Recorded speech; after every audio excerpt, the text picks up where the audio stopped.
Is it working? Hello?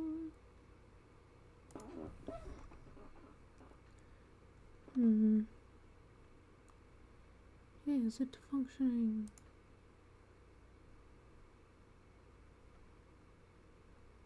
It's not showing up over here. Do I need to refresh? Okay, there it goes. Welcome back to Ace Attorney Investigations, Miles Edgeworth. Last time I started the game, was able to get through the entire episode 1 and partway into episode 2. We left off investigating something going on a plane.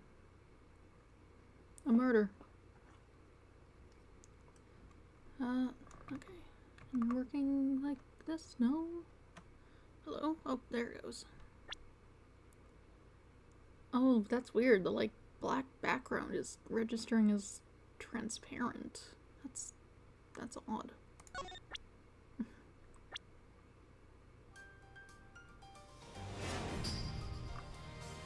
Looks better now. Alright, my controller. New items unlocked and get free. That's nice.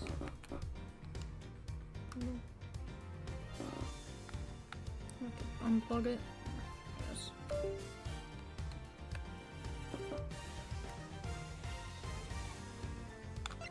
Okay, there it goes. Right. We'll get right back into this. I believe we needed to investigate the gift shop or something.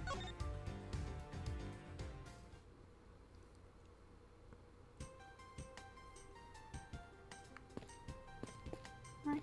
I can walk around. I suppose I should speak to people. Ooh, I'm really mad. You better hurry and bring me some evidence. You could wait just a little longer while we look into the shop. Don't number the birds before they are born. Don't number the... What? I have no idea what he's trying to say. Don't count your chickens before they hatch, perhaps. That's right, I forgot. I need to put on chapstick. Disorganized.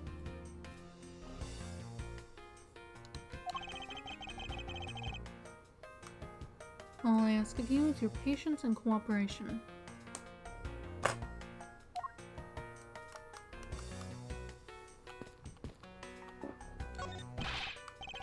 Miss Meal, about investigating the in-flight shop.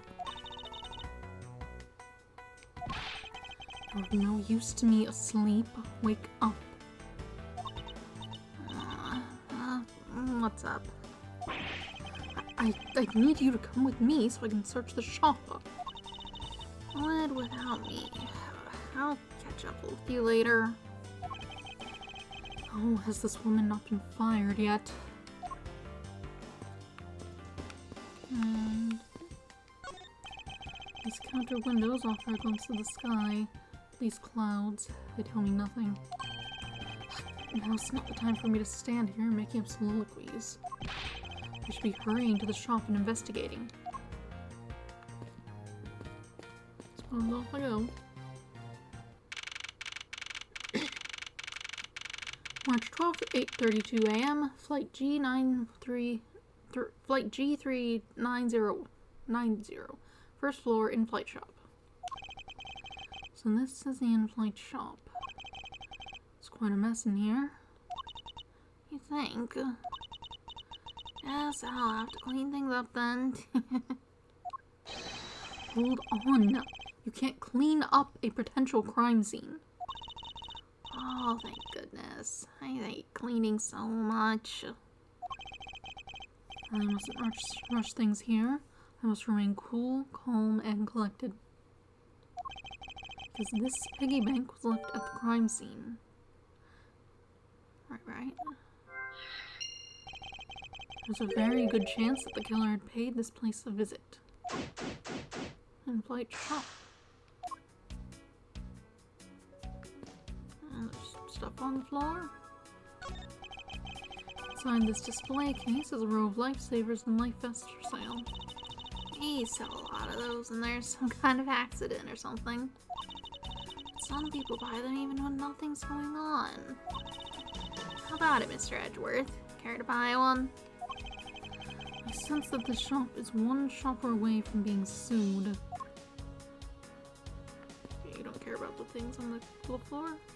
No, I just want to speak with you.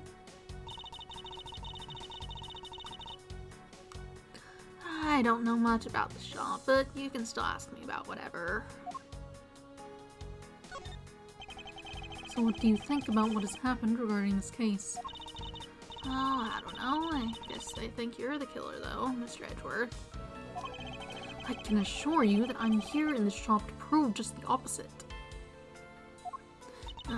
Yeah, but it was me that got you the permission to look around. You know? So don't forget that, okay?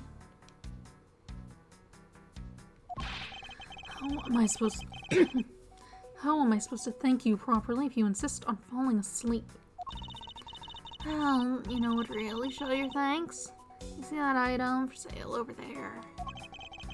Sorry, but you're going to have to make do with my words of appreciation. Alright. Got some flowers on the floor. Beautiful flowers in a beautiful arrangement. I feel cleansed by just looking at them. Well, you're kind of stepping on a few of them, you know, Mr. Edgeworth. I am not. Oh, excuse me.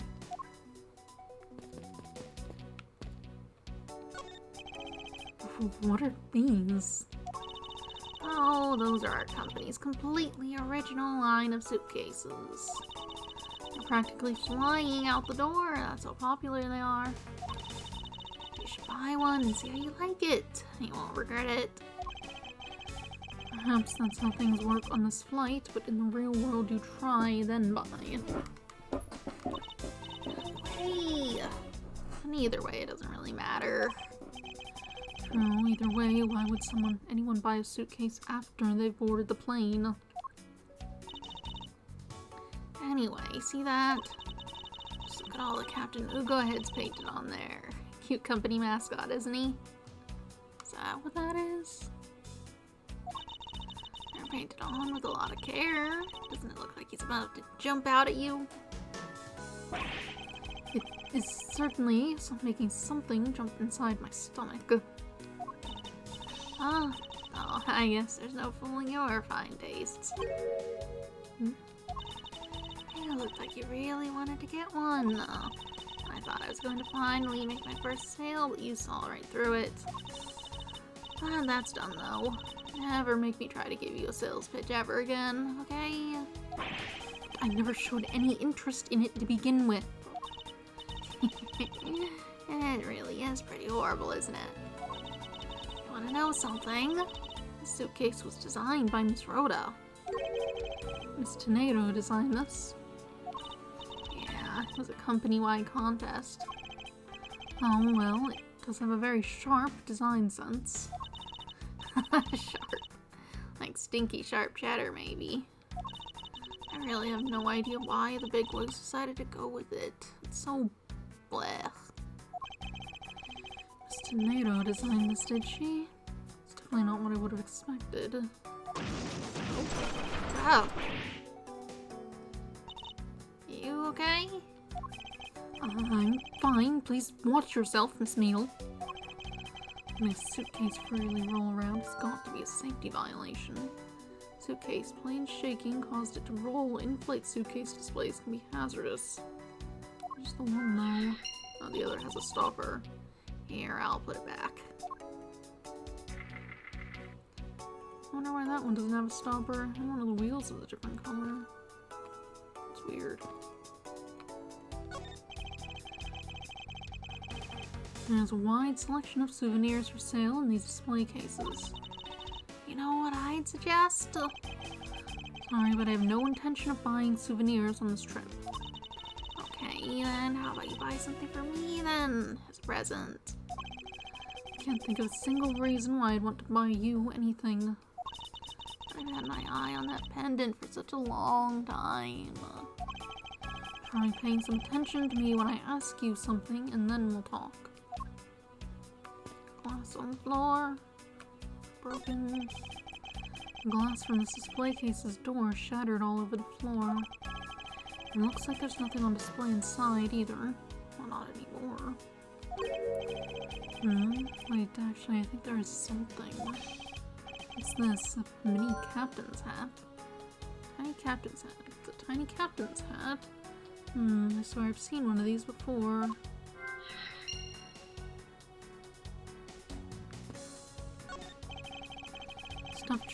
Stuffed toys, just like the one Miss Mail is holding, are on display here. They're relatively cheap, which explains why they're displayed so haphazardly. How about it, Mr. Edgeworth? No, you want one too. Great for when you're stressed.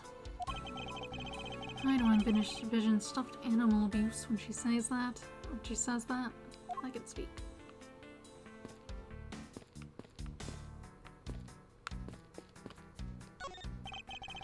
There are all kind of luxury name-brand merchandise for sale in this display case. And they're lined up in just such a manner as to scream "buy me" to any passers-by. Is there anything else to look at?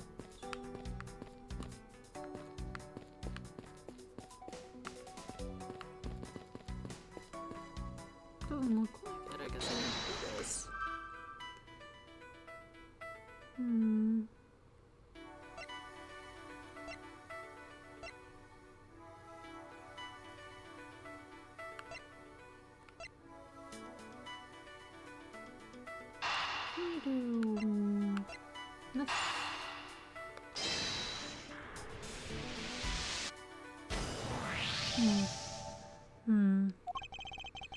That probably used to be on the piggy bank's head. Let's give it a go and see. I believe this piggy bank was forcefully removed from this display case. Forcibly. Does this mean that the killer broke the glass to get at it? Captain Hugo, piggy bank data updated. My organizer. Culprit must have shattered the display case glass to take it. Really? Don't tell me you don't know what things go where in the shop. Well, I don't. Miss Rhoda's in charge of this place. So come on, how should I know anything? Sense that further inspection of this display case is needed.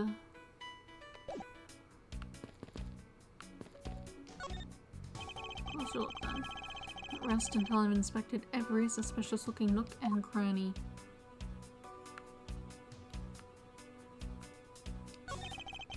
The glass on this door is broken. Perhaps it was the killer who broke it in order to take the piggy bank? It's a bit odd that the inside of the case is so devoid of glass shards. Plus the glass broke rather cleanly. Ah!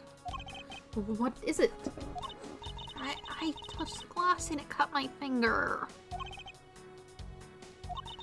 It hurts, Mr. Edgeworth. It hurts. Please tell me you can deal with such a minor cut on your own. Didn't take any valuables in it, aside from the bank, but I can't imagine that's worth all that much. And that's the same man as the one portrayed by the statues around the elevator. Yeah, it's a paperweight of the founder of Goyu Airlines, Mr. Hugo Hughes. On the bottom shelf, we have the cute one. On the middle shelf is the realistic one. And on the top shelf, that's the floral version. Floral? Are you sure about that? Let me guess, you just said the first thing that came to your mind, right? Looks like hit the bullseye. I think you're missing a word in that sentence, but okay.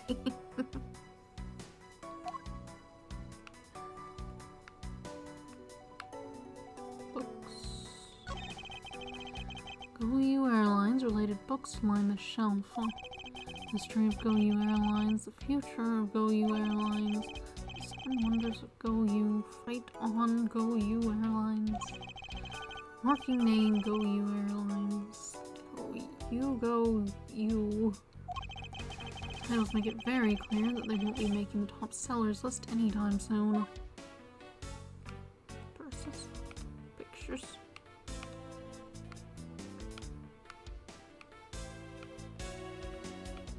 Oh, we can look at the handles.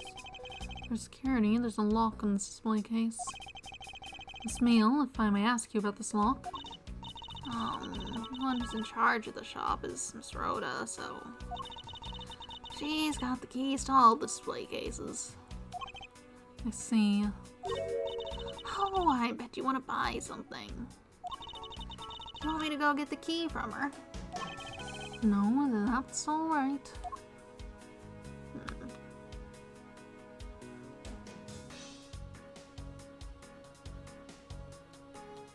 Alright. So we can do something. How is the deucing working again? Is this not connected to any of the evidence I hold?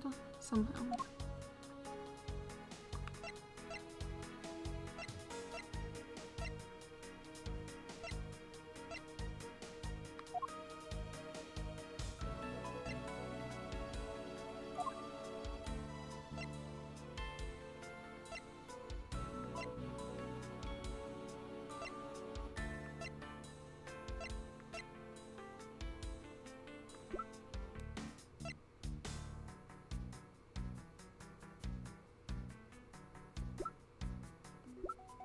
Cannot present a person.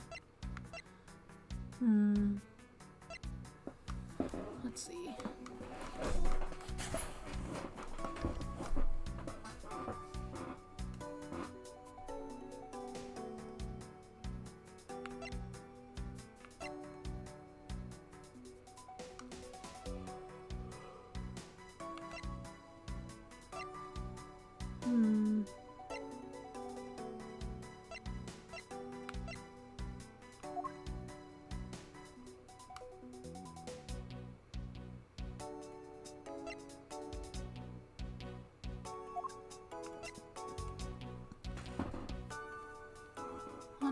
What am I looking for? So she had the keys from this display case. Wouldn't be any reason for her to break the glass. It's not clear why the glass was broken or how. It's not inside. So it must have been open when it was broken. Why?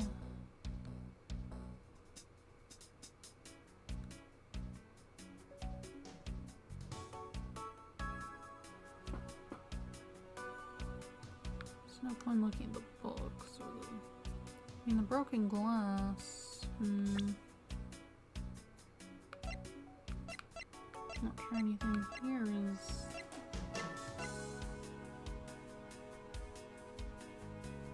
I mean, we have that, but...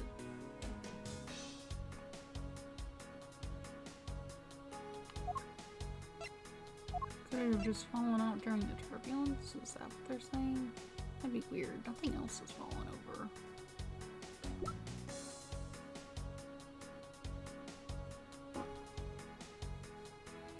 Oh, and this room wasn't affected by it.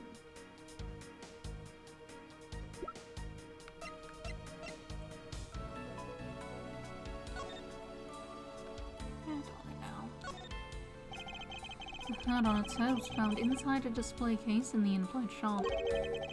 I wonder if that fact has any bearing on this case.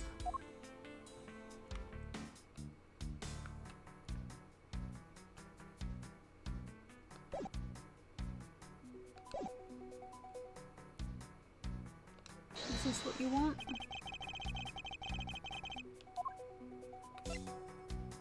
Eureka! Okay. There's definitely something very unusual about this. About what? If the killer had broken the glass to get at the Captain Ugo bank, there should be shards of glass inside the case itself. Oh, I see. Yeah, I guess it'd be like that. However, there's not a single piece of glass inside the display case.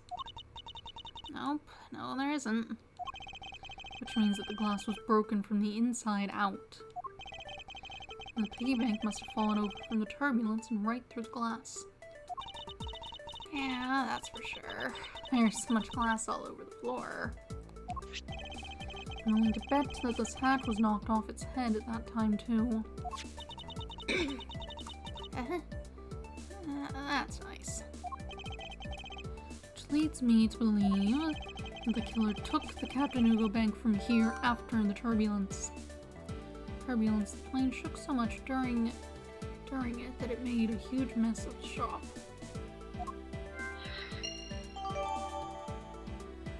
Taken out of its display case in the in-flight shop after the turbulence. Take your power naps on your own time, Miss Meal, and listen while I'm talking. The murder occurred before the turbulence, which rules this piggy bank out as the murder weapon. So, you mean the bank's not a real murder weapon? It's fake. Yes, at this point, that is a very real possibility. But then, what if when the killer went to take Captain Hugo, they broke the glass by accident? The display case is locked, so that's highly unlikely. Yeah, but there's one person who could have. Oh, and who would that be? Miss Rhoda, of course. I mean, she's the one in charge of this place, so she has the keys to everything. Miss Rhoda Tomato, huh?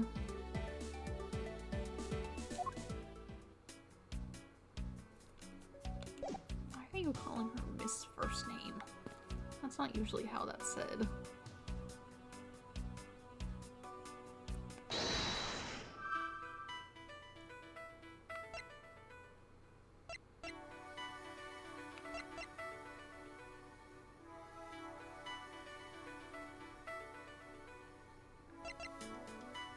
Can we combine these concepts?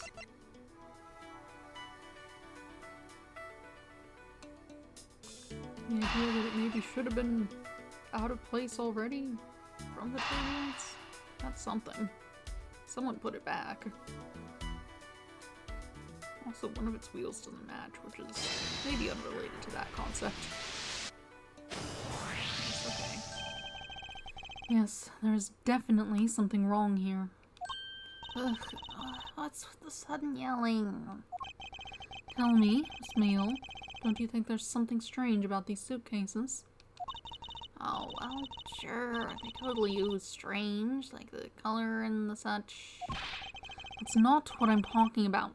Now pay attention. You're scaring me, Mr. Edgeworth. Sorry.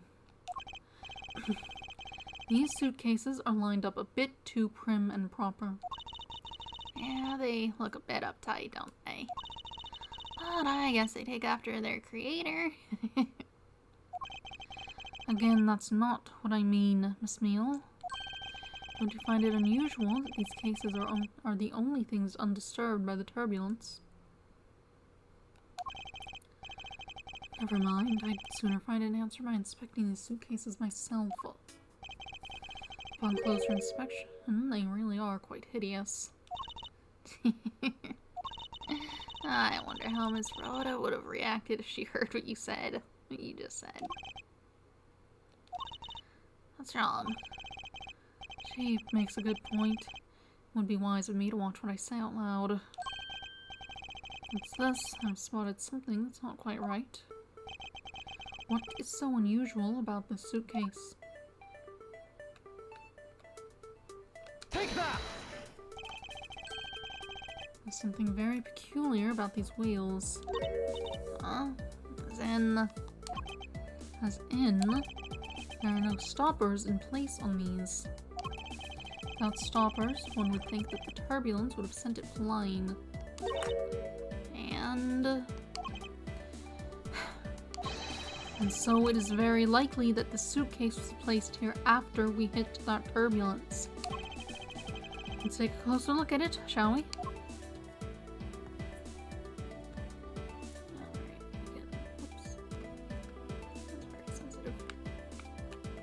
We have a price tag. very expensive. $1,200 price tag. Not exactly priced by someone with a conscience, I'd say. The images on it are certainly much clearer and a larger picture. Oh, three-dimensional? Looks like it is. Fascinating. It would appear to be unlocked. Let's take a look at what's inside. A piece of cloth. And it's soaked with blood.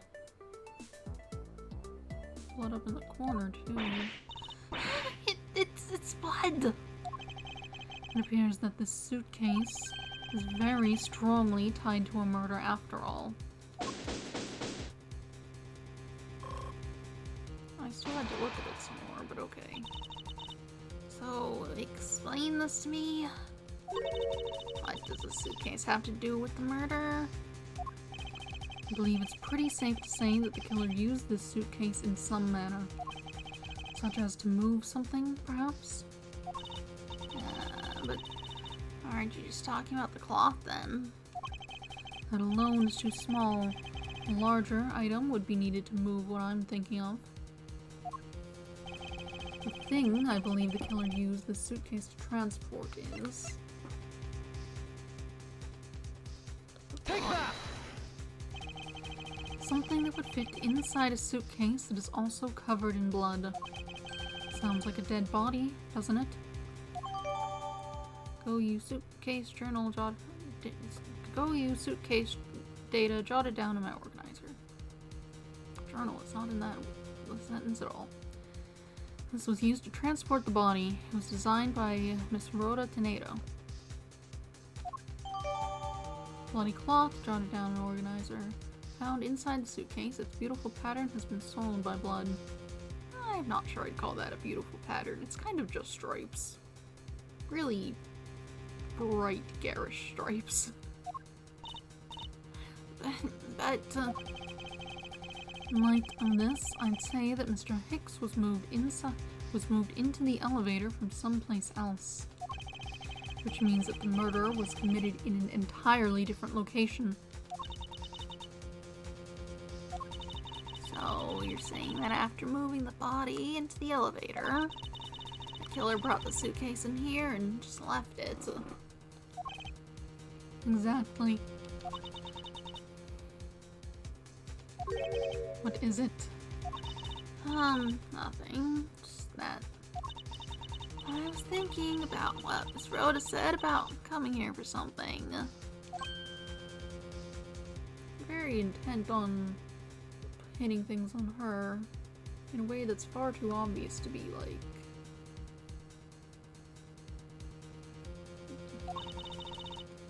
Excuse me, Mr. Edgeworth. Who could this be? It's you. I wanted to give you a bit more time, but I'm afraid I wasn't able to convince the captain. I'm very sorry, Mr. Edgeworth, but the captain feels that he has allowed you ample time. He says that he'd appreciate it if you could wrap it up here and return to your seat. I understand his sentiments, however, if I'm not allowed to complete my investigation, the crime scene may become contaminated by the time we land. If I must stop, then I insist I be allowed to oversee the preservation of the two sites. Under your supervision, of course. If that's your only condition, then I believe we can accommodate your wishes. I'm here to assist you in any way that I can, Mr. Edgeworth, though. Sounds like fun. We can camp out and watch over everything together. I found proof that the real crime scene was not in the lounge. I have enough evidence to prove myself to be innocent of any wrongdoing.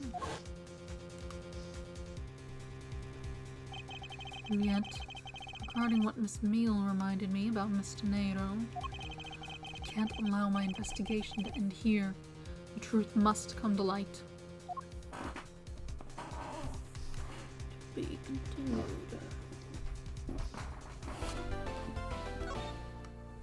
I would like to save my progress, please.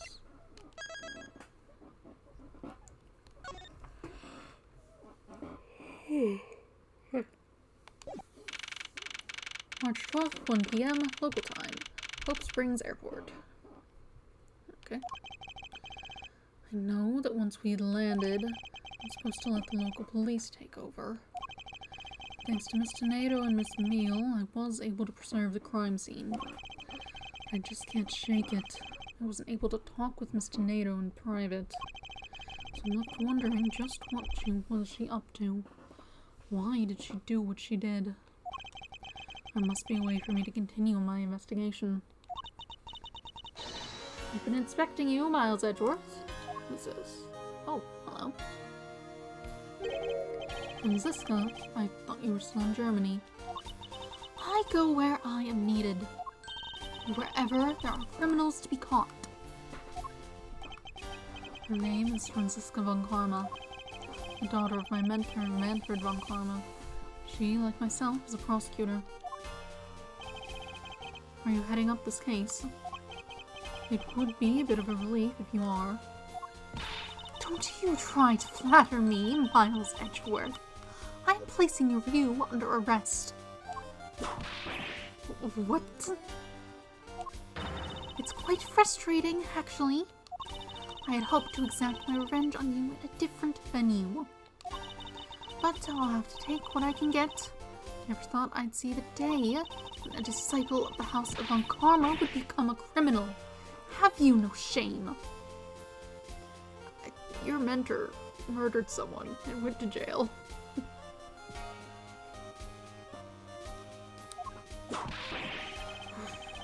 I suppose he was also your father. Still, that. Wait, it has all been a big misunderstanding. I didn't kill the victim. A misunderstanding. I heard all about the murder over the police radio from the captain himself. He waited for the victim on the first floor and then beat him to death.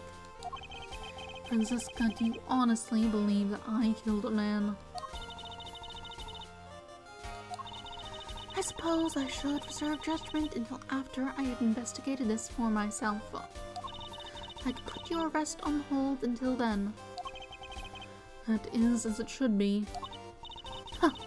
I don't need a lecture on how to perform my duties from you, of all people. To be perfect in every way, the fulfillment of that creed alone is all I strive for. Well, I have my own creed, which I must fulfill.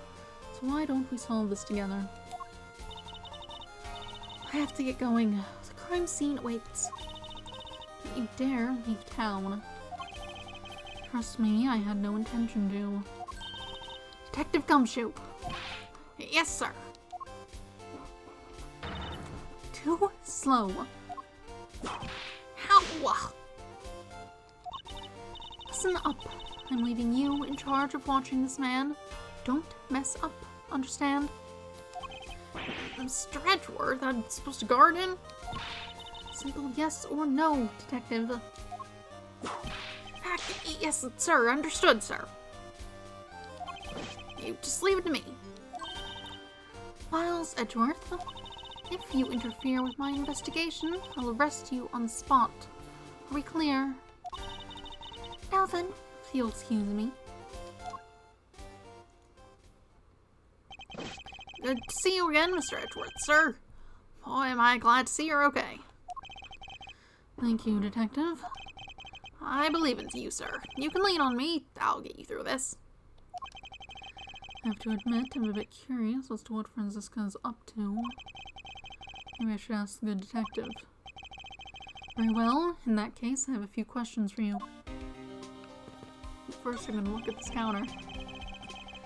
Can't believe there's no one manning the counter when a murder has just occurred. Plane. A view of the planes preparing for takeoff. Besides the turbulence, they're really not all that bad as a mode of transportation. Should try to get some information out of Detective Gumshoe first.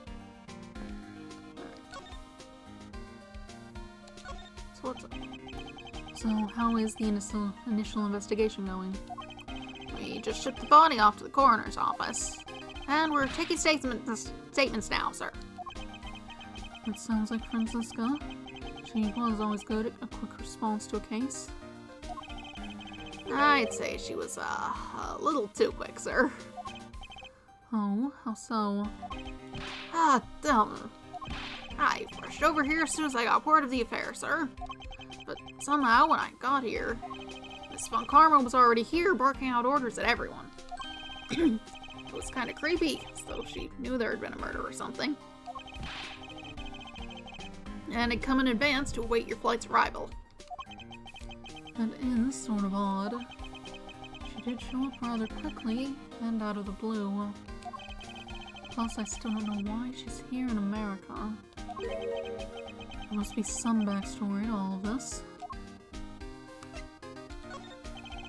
Miss Von Karma just kind of popped up at the prosecutor's office about a week ago, sir.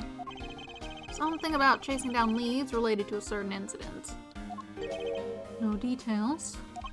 It's kind of top secret, so she can't talk about it, even with me, sir. Knowing her, the only type of talking she likes to do is with her whip. Plus, I doubt the top secret part was what stopped her from talking to you, Detective. Although, I wonder if her case has anything to do with mine. Anyway, that's about all the info I have, sir. We should find out more as we investigate. Yes, it is high time to resume my investigation. Starting with talking to the people involved in this case afresh. Hello, child. Review of the planes preparing for takeoff. I want to ride a plane someday and go overseas. Have you never been to another country before, Detective?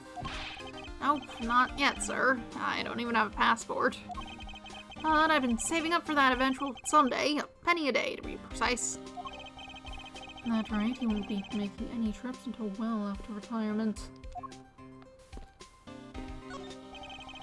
Can't believe there's no one manning the counter when a murder had just occurred. Relax, Mr. Edgeworth, I'm here. I'll make sure nothing else happens. You are precisely why I can't relax. Lunchland. Not bad. I guess it's gotten big enough to warrant some ranch shops. Oh, I always wanted to give their steak lunch a try. What should I go with? I recommend our airport special, World Flags lunchboxes, only available for a limited time. We have a variety of lunchboxes made up to look like different countries' flags.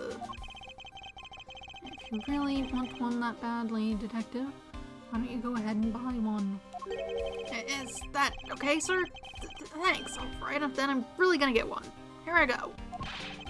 Excuse me, miss, I could take a Star-Spangled Banner lunchbox, please. I was aware that's the most expensive one on the menu.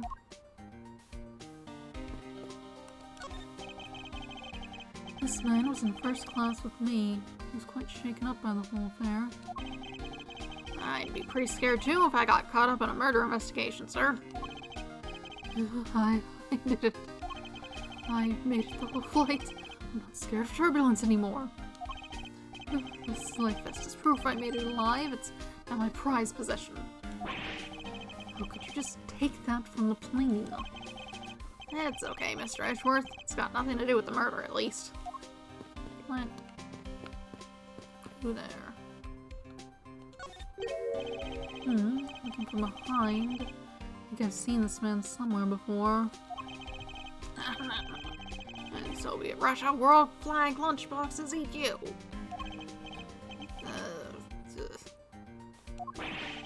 Mr. Edgeworth, we've got to get him some water. Found it. Oh, I felt a wave of creative powers coming on. You're still just as annoying. This is that guy from the, what, second case? Third case. In the first game. That director guy who was annoying as hell. That I hated him. Mostly because he talks like this. For my next Leap movie, it's gonna be the Steel Samurai Warrior of Neo Old Tokyo. Versus the World Samurai Champion of Earth. It's gonna rock so many boxers. What are you talking about? Yeah, good thing it was a false alarm, right, Mr. Edgeworth? So the Steel Samurai is finally getting a movie. Completely ignoring me as usual.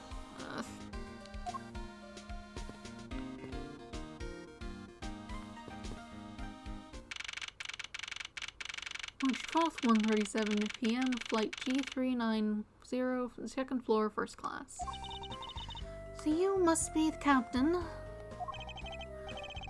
Why, yes I am, and who might you be? I am the prodigy prosecutor, Francisca von Karma, and I have a few questions for you. Don't you dare, Captain, getting friendly with another woman. I'll never forgive you if you do. But what are you talking about? I only have eyes for you, my dear Cammy. I wouldn't bet money on our dear captain to be much of a reputable person. Sure, you don't want to ask the captain some questions, sir? He was in the cockpit the entire time. I highly doubt he would know anything of use. Anyway, I like to leave that type of witness to Francisca and her whip.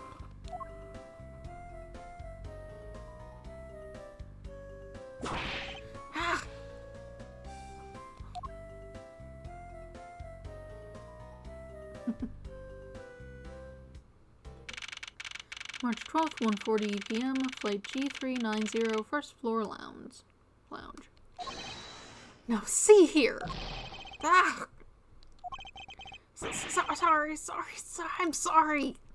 How long do you intend to hold me? It is impossible for me to be the criminal, I told you.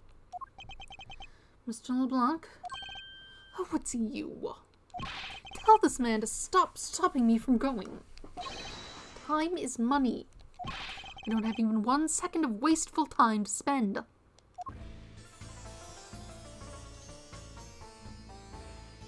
That sounds like your problem.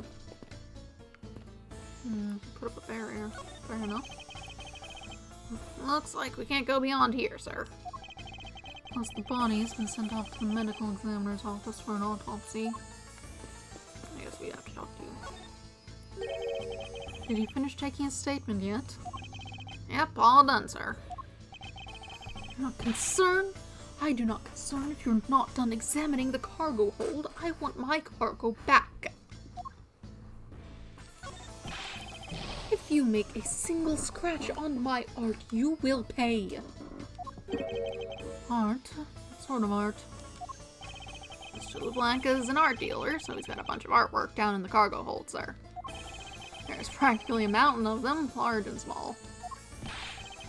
Folk costumes, stone statues, I sell all kinds of arts. Folk costumes?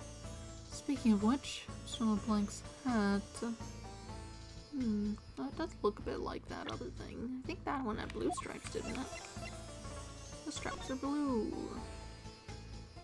Or, actually, it does look like they might be gray. Blood. And there'll be this much blood on this piece of cloth. Was the victim wrapped in it at some point? There's something very familiar about this fabric pattern.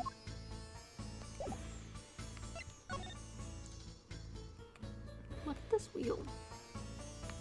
Look at this wheel, it's a different color. What's this? The wheel is completely covered in something. Oh, it has stuff on it. Color and scent. It appears the substance in question is grape juice. Why would there be juice on the wheel of a suitcase? From rolling through it, although only one wheel would be odd.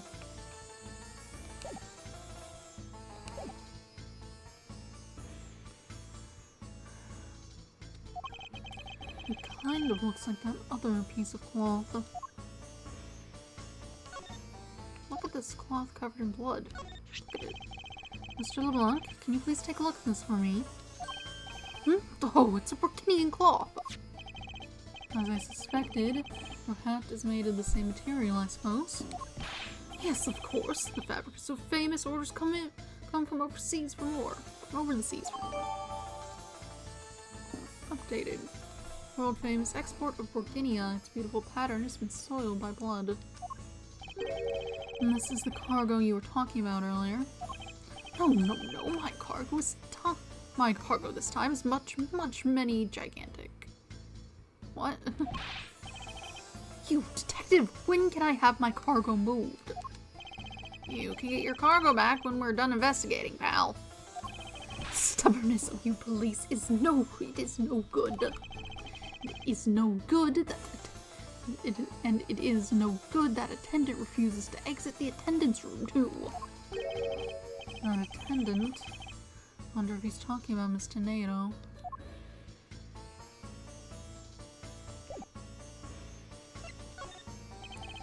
What did you mean by that attendant, Mr. LeBlanc? She was taken into the attendance room for her interview. Still have not come out. Make no sign of coming out either.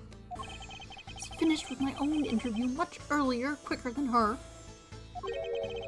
Why is Miss Tornado's interview the only one that's taking up so much time? Miles Edgeworth, you were given free rein to examine the plane, weren't you? Yes, I was able to obtain the cooperation of the flight attendants. Speaking of attendants, I'd like to speak with Miss Tornado. Wonder if you might grant me permission to enter the flight attendant's room? Before I do, you still have to clear up a few issues surrounding your own circumstances. I understand. You may have tricked those attendants with your sophisticated talking, but you can't pull the wool over my eyes, Miles Edgeworth. Franziska's logic. Let's not complicate things and go with the most obvious conclusion. The scene of the crime was here in the very lounge the body was discovered. From the time the victim was seen calling for an attendant until his body was found, the only person in this lounge the entire time was you, Miles Edgeworth. This unmistakably makes you the likeliest suspect. Likeliest suspect, Franziska? Do you have a problem with that? No, but it's not like you to use such vague wording, usually a bit more absolute. I'm simply trying to watch out for you. Or is my kindness too hard for you to comprehend? Thank you, but your leniency is unnecessary, for I will prove my innocence soon enough. If I want to continue my investigation, I'll have to break her line of logic fast.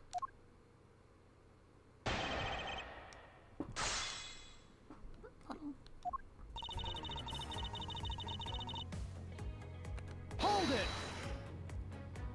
Don't you think you're being a bit rash by simply declaring me the culprit? I like my affairs to be simple and perfect.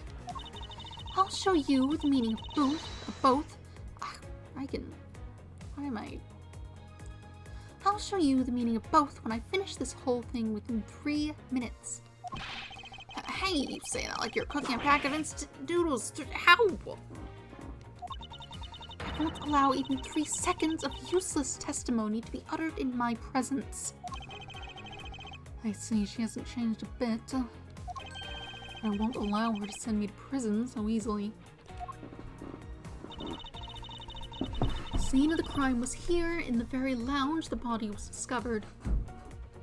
Hold it! So tell me, Franziska, do you know all there is to know about the crime scene? I know all that I need to know in order to arrest you. And nothing more?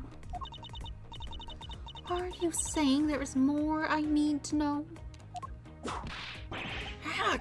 Why did you whip me, sir? Sorry, Scruffy, my hand must have slipped. It would appear that Franziska doesn't have all the facts of this case yet. The time the victim was seen calling for attendant and until his body was found... Hold it! What do you mean by seen? Please stop pretending like you don't know. It's insulting. Obviously, I'm talking about how Mr. Hicks was seen calling for an attendant at 5 a.m.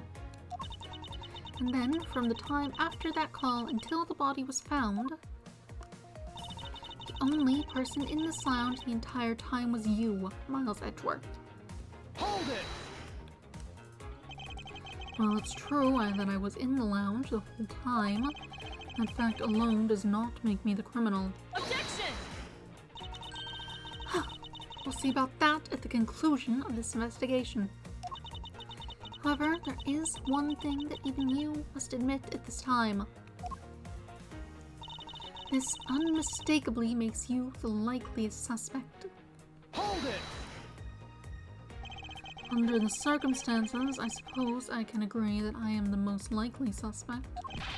But I believe in you, sir. I don't think you did it. Miss Von Karma's gotta believe that too, right? I mean, you two are like... Wow! Quiet, Scruffy! Even if we were related by blood, that's no guarantee that he's not a criminal. Francisca, I demand to see some proof that you are not the guilty party. Likely suspect, huh? What a roundabout euphemism. But it would appear that she doesn't yet know about the new evidence that we acquired and where we acquired it. I'll take care of the gaps in her logic, one hole at a time.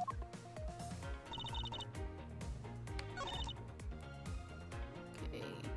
We need to be like, actually, we found evidence that might not be the scene of the crime.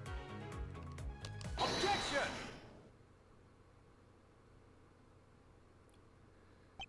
It would appear that you did not have all the information you needed after all. And what does that mean? I found a nice piece of evidence just before I was forced to stop investigating. A piece that proves that the body was moved from a different location. The killer used this suitcase to move the victim's body, meaning that the real scene of the crime is not this lounge at all. Objection!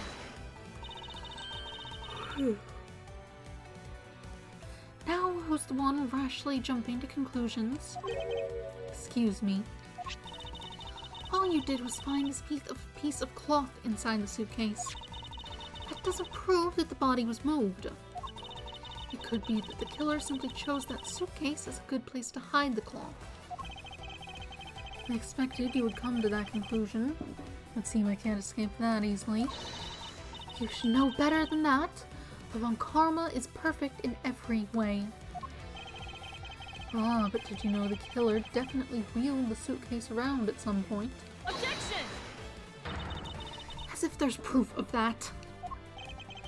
Where's the proof that the suitcase was moved around? I suppose that'd be the drag marks here. Take that! The spilled grape juice in front of the elevator. Yes, and I'd like to draw your attention to this area here. Where's the evidence that proves the killer dragged the suitcase through here? Take that! This mark here, wouldn't you say it's suspiciously like tracks from two wheels? I suppose. Further, there's also grape juice residue on the wheels of the suitcase. This means that the suitcase containing the victim's body definitely passed through here. I suppose this means that the killer did move the victim's body from somewhere else. I'm glad you're coming to your senses. Objection! Not so fast. This still doesn't put you in the clear. Not by a long shot.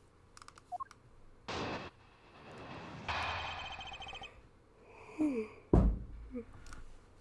don't know why I'm so tired. I went to bed like relatively early last night. Francisca's logic part 2. You prepared yourself and acquired the piggy bank before the plane hit that turbulence. And then you waited for the victim in the lounge where you beat him to death. Then, while you were in the elevator with the victim's body stuffed into the suitcase, the plane hit that patch of turbulence and out flew the body from within the suitcase. With no way out, you hastily put the suitcase back where you'd taken it from. You pretended to be the discoverer of the body. Not a bad bit of logic for something you thought of on the fly. Just what are you insinuating? That I will show you exactly how flawed your logic is. No matter how strong a face you put on, not even you can hide your fears from me. will expose the flaws in her logic in one fell swoop. Gotta point out that the thing... the piggy bank fell out after the turbulence, from the turbulence rather. Hold it! First we're gonna press everything. And how do you suppose I was able to take the piggy bank out of its display case? As I recall, the case was locked. That's easy. If the case was locked, you simply had to hit the glass like this. Ow! You've shattered my heart of glass. So she wants to talk about the in-flight shop and the Captain Ugo Bank, does she? That takes care of how you obtained the murder weapon. And then you waited for the victim in the lounge, where you beat him to death. Hold it! I thought there wasn't any of the victim's blood found in the lounge. I thought you'd say that. What? Did you think I wouldn't have noticed? Think you just found a way to cleverly hide the blood splatter in the lounge by accidentally spilling grape juice on top of it. You're accusing me of tampering with the crime scene now. We'll see, won't we? The forensic scientists are hard at work on that as we speak. And what do you propose I did after that? Then, while you were in the elevator with the victim's body stuffed into the suitcase... Hold it! So I put the victim's body into the suitcase, and then... where was I headed, Francisca? That's pretty obvious. You were bringing it to first class where you could safely keep an eye on it.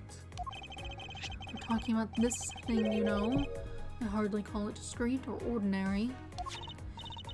Annoying brat. Well then, you were intending to leave it inside the elevator. But unfortunately for you, a wrench was thrown into your plans because the plane hit that patch of turbulence and out flew the body from within the suitcase. Hold it! You've experienced turbulence on a flight before. Of course, many times. You get used to it after a while. The patch we hit was especially rough, and I passed out briefly, but only for a second. Good thing it was only for a sec, sir. It'd have been bad if you'd really blanked out. Yes, indeed. Fortunately, blanking out is exactly what got me into this mess in the first place. That's enough of your idle chatter. I'm not through with you yet, Miles Edgeworth. With no way out, you hastily put the suitcase back where you had taken it from. Hold it! If I really were a criminal, do you really think I would be so easily caught? Objection! You are certainly in the middle of being caught right now. I have to find a contradiction fast, or I won't have much of my own hide left to save. I have to say you are looking rather caught right now. And I'll tell you exactly what you did after that. You loitered around in the lounge and pretended to be the discoverer of the body. Hold it! I didn't pretend to be anything. I really was the first to discover the victim's body. I suppose that's true. So then you're yielding to my statements. Don't be foolish. I still insist that you are the killer, but in that sense, you really were the first to discover the body to be dead. No matter what I say, she seems dead set on making me out to be the killer. Her logic is reasonably sound, and a large majority of it reflects the truth. But there is one point about it that is not quite right. Prepare yourself to acquire the piggy bank before the plane hit that turbulence. Incorrect.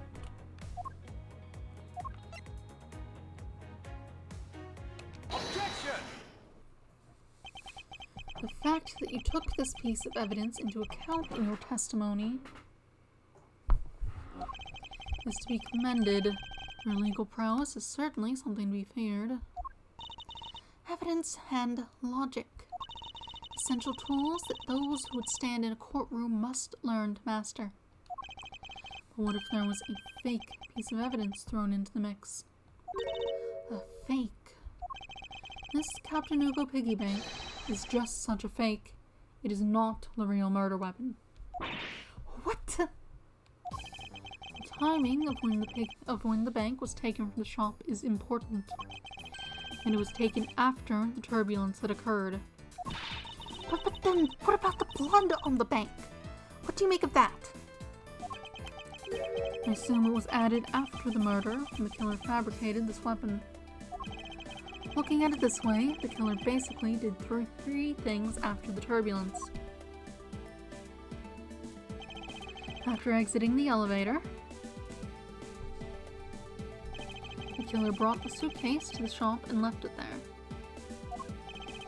Then the killer proceeded to pick up the bank from off the floor and took it to fabricate the fake murder weapon by hitting the victim on the head. Finally, the victim's wallet was planted on my personage in my pocket, to be precise. Everything was done so that I would be framed for the murder of Mr. Acby Hicks. You there! Yes, ma'am. Other than this piggy bank, was anything else resembling a murder weapon found? We didn't find anything in this lounge or in the shop that could be used as one, ma'am. Most of the items that could have been used were broken during the turbulence. And the remaining items all tested negative for any trace of blood. You didn't test the ones that were broken? I feel like you should have. That seems important. I see. Well, Miles Edgeworth, it appears your stall tactics are at an end. It's possible that it's just hidden somewhere, sir. Here! If the criminal had wanted to hide the weapon in a safer place, I think the weapon would have been hidden in the same place as the bloody cloth. Exactly what I was thinking. Because the cloth was hidden inside that suitcase, it signals to me that the killer had not prepared a more secure place to hide the evidence. Which means that the real murder weapon is either still on the murderer's personage, or still at the real crime scene. Objection! There is one more possibility, and that would be that the piggy bank is in fact the real weapon.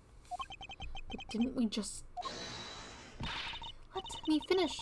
The killer took the bank out from the display case before the turbulence by opening the lock on the display case door. And it was at that time that the glass pane in the door was broken. I'd say that's a perfectly reasonable line of reasoning, wouldn't you?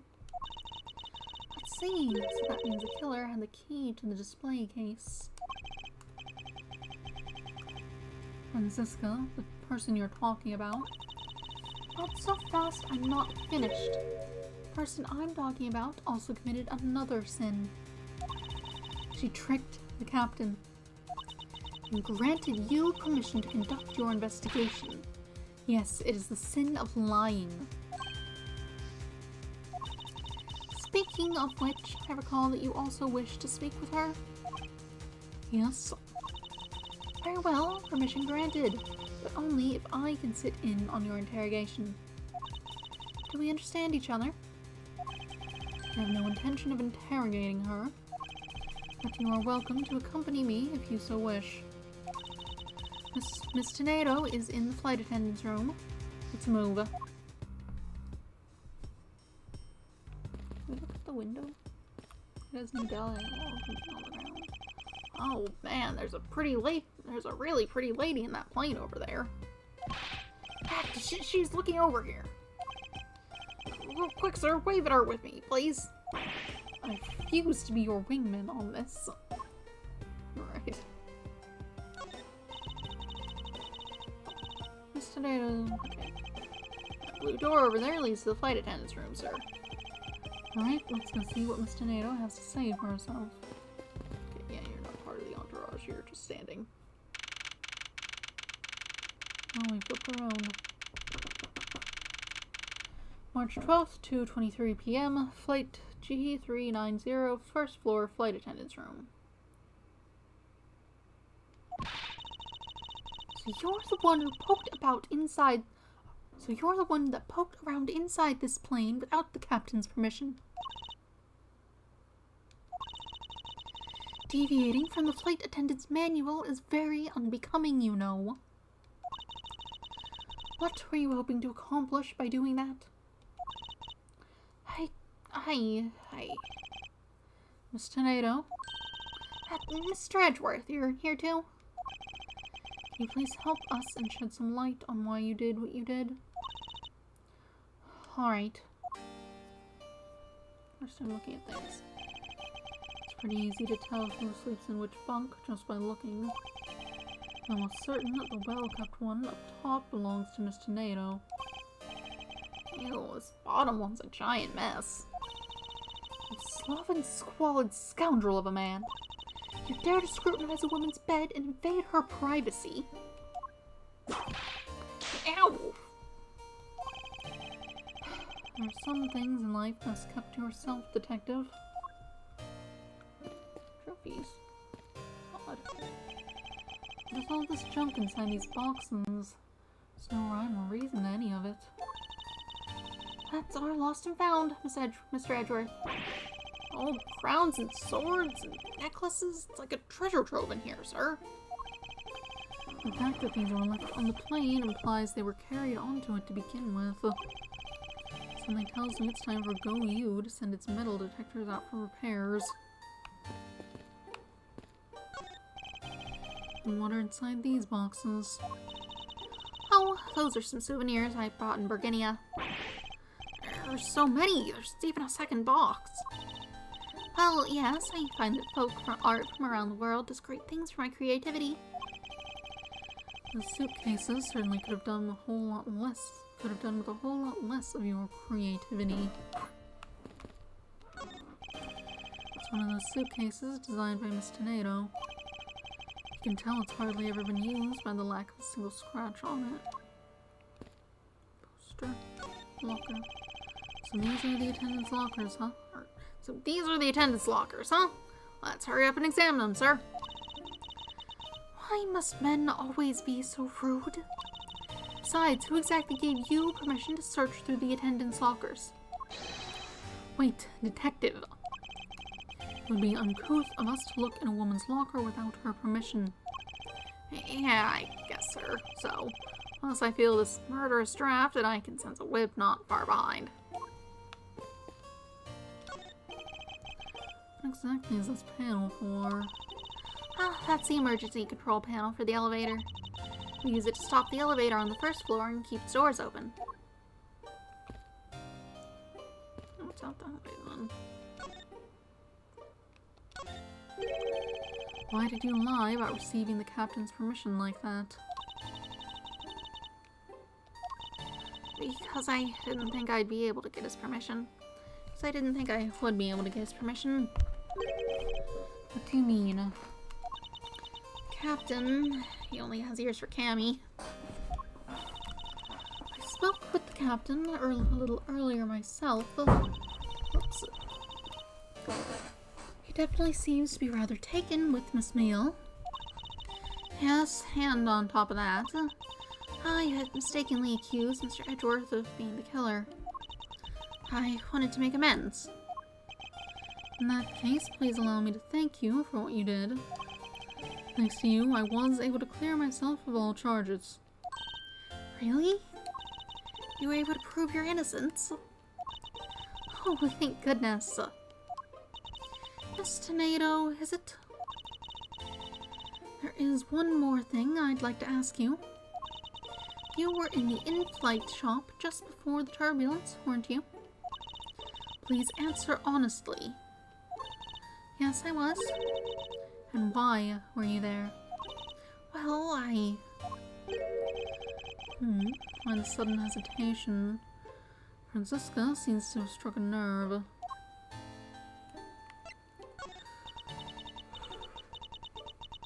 All I did was go check up on the shop like I always do. You're saying it was for work then? Yes, I'm in charge of the shop, so I have to keep an eye on it. I don't have any reason to go there otherwise. After your visit to the shop, you paid a visit to this room, correct? Yes, I came back to freshen up and adjust my makeup. I'm sorry, but there isn't much else to tell. Miss Tornado claims to have no reason other than duty to go to the shop. But is that all there is to it? Maybe I should ask her about that thing.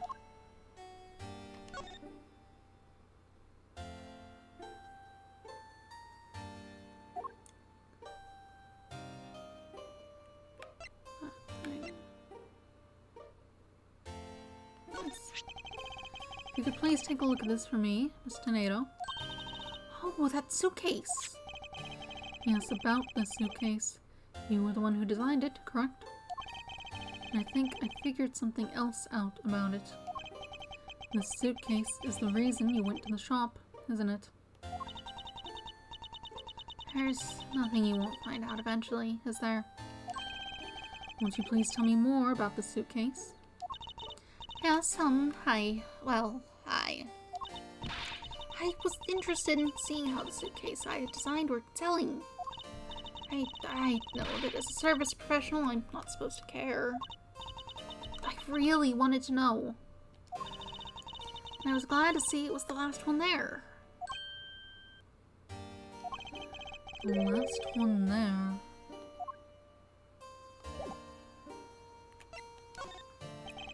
So you're saying, Miss Tornado, that the suitcase in question was the last one?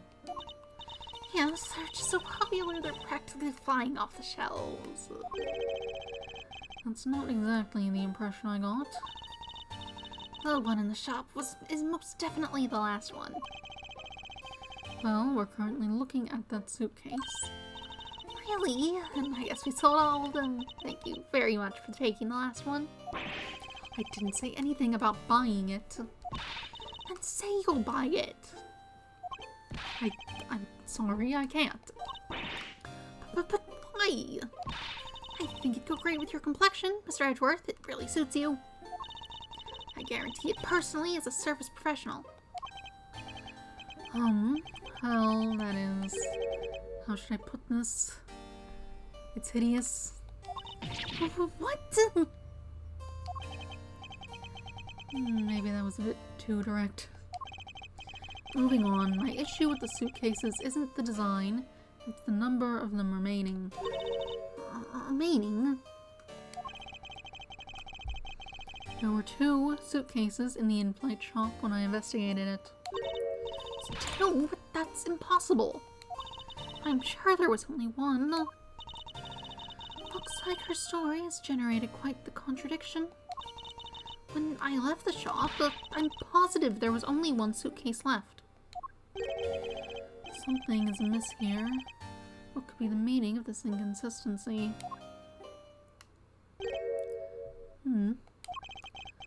By the way, Miss Tornado, what is one of those suitcases doing here? That's... Thought you said there was only 1 left? That one is, it's mine. I've used it for a very long time now. She's used it for a long time. I think not. Miss Tornado, I'd appreciate it if you wouldn't lie to me. Excuse me? I don't believe for even 1 second that you've used this for a very long time. What proves this hasn't been used for nearly as long as Miss Tornado says? Price tag. Tell me, Miss Tornado, is it also your habit to keep the price tag pristine on your suitcase? What is the meaning of this? Why would you lie about a suitcase? Despite having faith in her design sense, the sales numbers made her cry bitter tears. The truth is becoming increasingly clear to me. Miss Tornado, I think I understand. I know what you are trying to hide. Now then, the suitcase was originally in...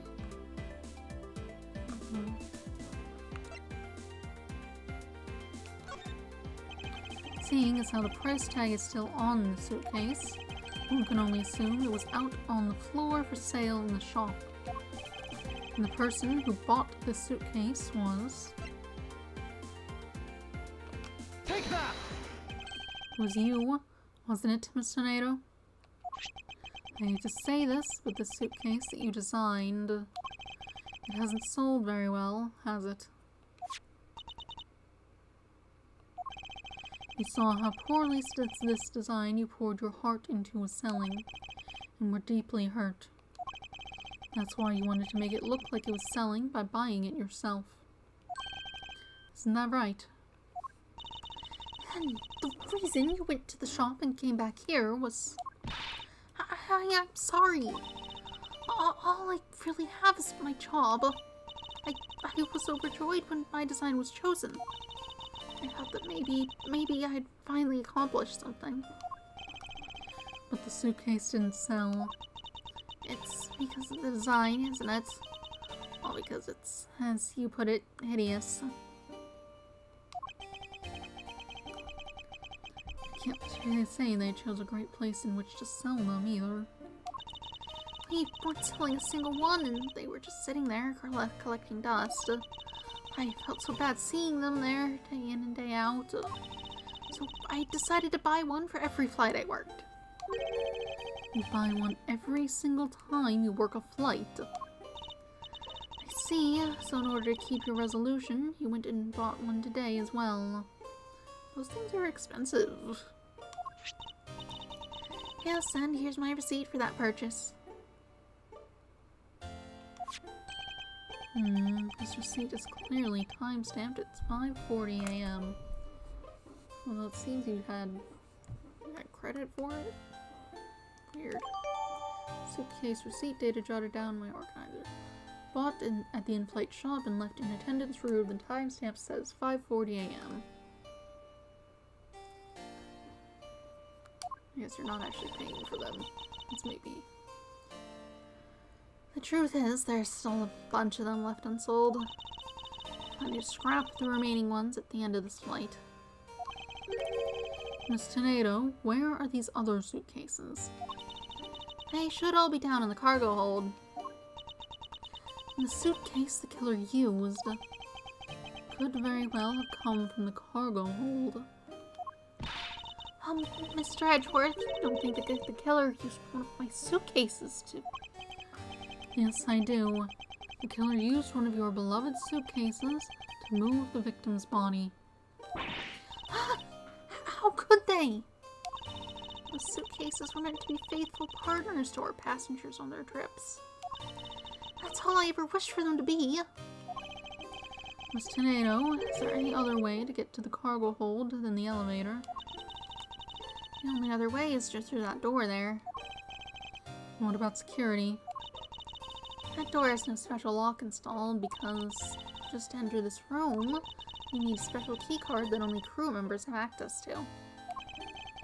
Which means that the culprit is someone who can enter this room, eliminating the passengers and leaving only crew members as potential suspects. I can't believe it.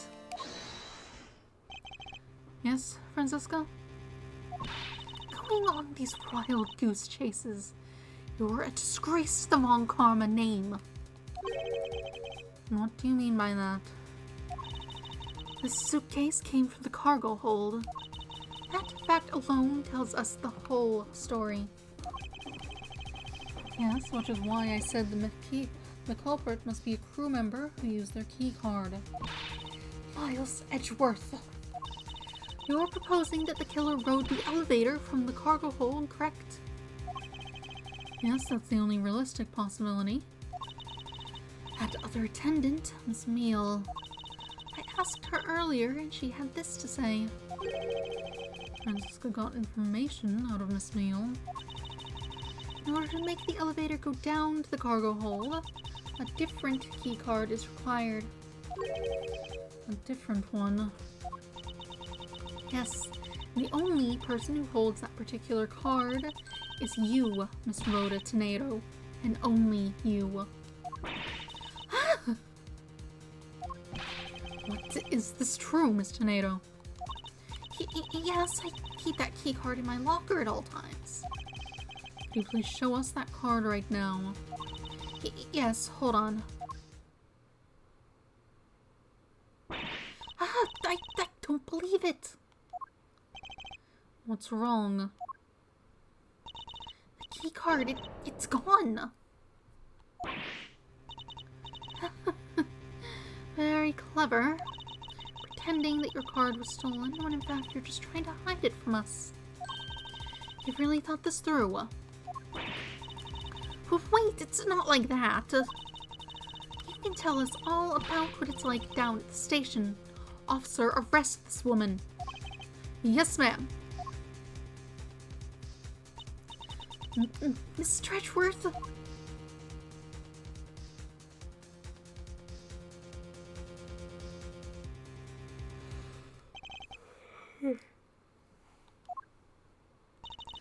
What's wrong? There's disbelief written all over your face.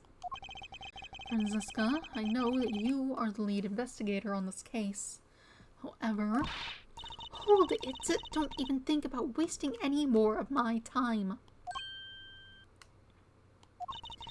You know the rules as well as I do. Evidence speaks louder than words. Even if this isn't a courtroom, that basic tenet still applies. I intend to investigate the cargo hold now. What will you do, Miles Edgeworth? I intend to do likewise. To be continued.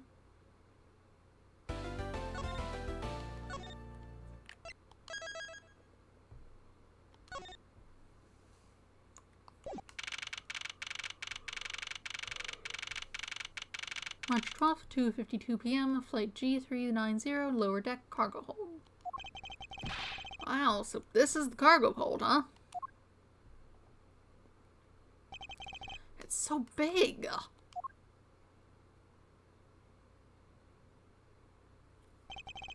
This plane is a special model. It has both a super large cargo hold and ultra luxurious first class seating. So this is the real scene of the murder. There's certainly a high probability of that, which is why we are here, correct? Okay, let's get investigating, sir. Lower deck cargo hold.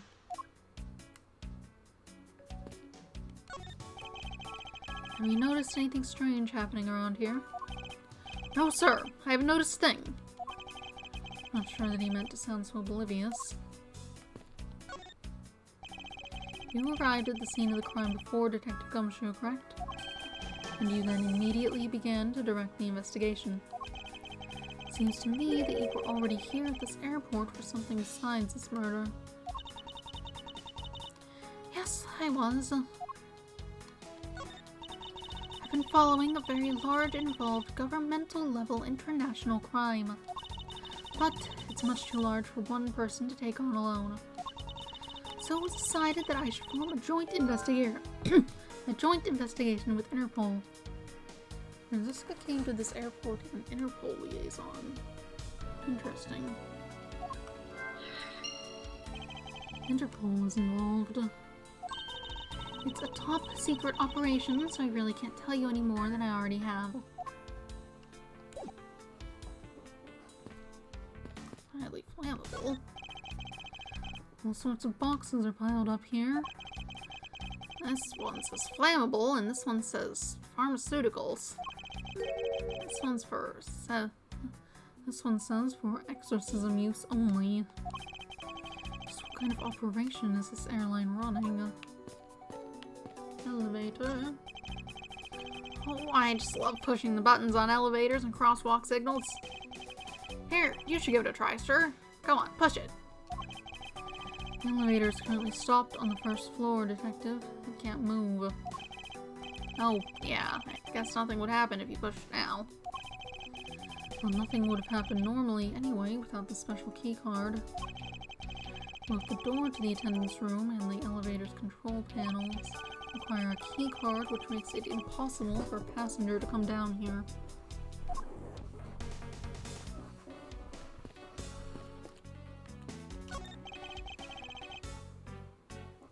Hey, what's with the suitcase, pal? It's what the victim checked in, sir. So the suitcase belonged to Mr. Hicks. I don't think he'd mind if we took a closer look. There's nothing out of the ordinary in here, sir.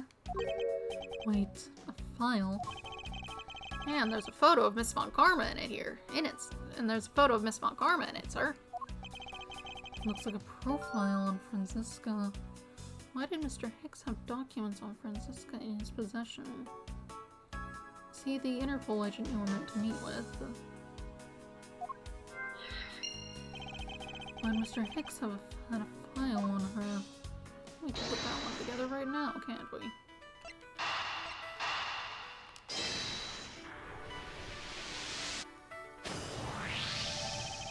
Now why would Mr. Hicks have documents profiling Franziska? Oh, I know. I bet he's a big fan of Miss Von Karma, sir. Franziska said she had come to this airport as part of an Interpol investigation. Oh, maybe Mr. Hicks had heard she was coming here and he followed her. Detective, I think it's more likely that Mr. Hicks was in actuality Interpol Agent Hicks. I think Franziska has some explaining to do. First, let's look at this. Holy suitcases, Mr. Edgeworth. It's like an all-you-can-use suitcase fair. These must be all the leftover ones they couldn't sell. The ones the company's planning to dispose of after the flight is over. This paint shop's really cool, don't you think? Practically screams artsy. Oh, why not purchase one then? I'm sure it will bring you much happiness. You think so? Then maybe I will. Let's see here. $1,200? I think I'll pass. And Miss Tornado wonders why they don't sell. You'd need 2 jobs just to buy one. Although, it definitely looks like one is missing. What's this brittle substance I'm stepping on? Bunch of glass fragments. What are these glass shards from? Okay, that's to deal with that last bit then. The broken glasses and the glass shards.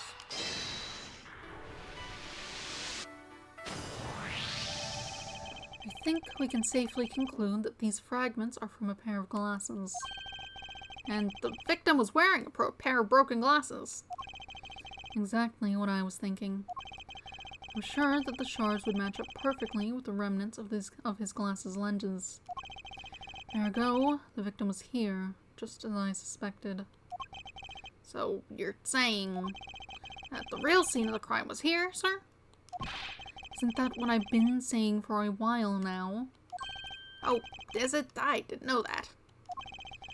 Perhaps it's a bit early to draw that conclusion.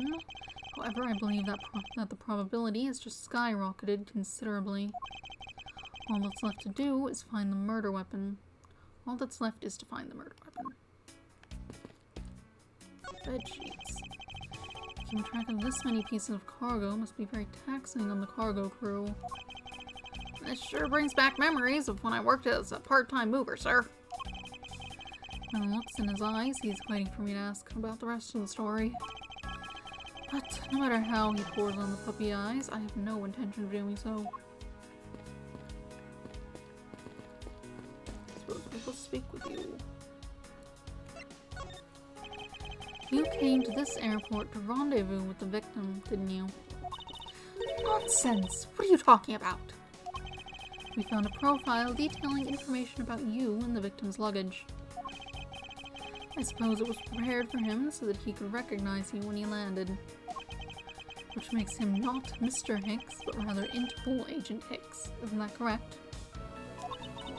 I should have known you'd figure it out, Miles. But it looks like they got to him first. So he really did come here to receive an Interpol agent then? Yes. Agent Hicks was on the trail of a very large international smuggling ring.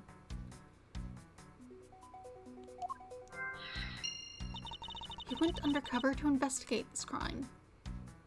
Like the other Interpol agent we dealt with who was looking for whoever was smuggling those cocoon things, which I don't see why they need to make sure that, like, yeah, don't export it out of the country because you can make poison, but maybe make your cure for your terrible disease and export the cure itself. Surely you could do that, but whatever. That was stuff going on in Apollo Justice. But, you know. He went undercover to investigate this crime. And it was I who put him on this case. I was supposed to receive a call from him on his cell phone once he had landed. I never expected to receive a call about his murder instead. I think we now have pretty definitive evidence that Agent Hicks came down here to the cargo hold. But what was he doing down here, sir?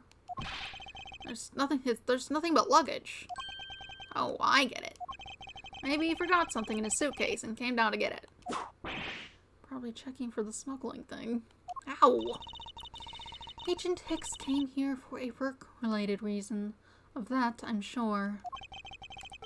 Yes, I'm sure he was here to investigate the smuggling operation he was observing. Franziska, do you know exactly how he intended to pursue his investigation? No, unfortunately, I was going to find out from him after he landed. I see. This raises another question. A normal passenger can't access the cargo hold on their own. Agent Hicks must have identified himself to a member of the crew and entered the cargo hold with that person who let him in. Yes, and then he was murdered here. These glass fragments and his broken glasses are a testament to that. And then the killer put Agent Hicks into one of the spare suitcases and they entered the elevator. But while they were riding it up, the plane hit that patch of turbulence. Because of the intense shaking, the suitcase popped open and Agent Hicks's body flew out. At the same time, his wallet fell out of his pocket, spilling its contents everywhere. Which explains why there was money scattered all over the elevator floor. Investigation complete. I think it's pretty easy to say who the culprit is at this stage. What? Really, sir? I know what you're thinking, Miles Edgeworth. But the killer can be none other than Miss Rhoda Tornado. Definitive evidence. If it was a crew member, any one of them could have shown Agent Hicks to the cargo hold. But the point to keep in mind is the key card that allows the elevator to come down here. The only person with such high-level access is Miss Rhoda Tornado. I'd say that's a pretty decisive piece of information, wouldn't you? I know what she's trying to say, but I'm not certain it's as simple as that.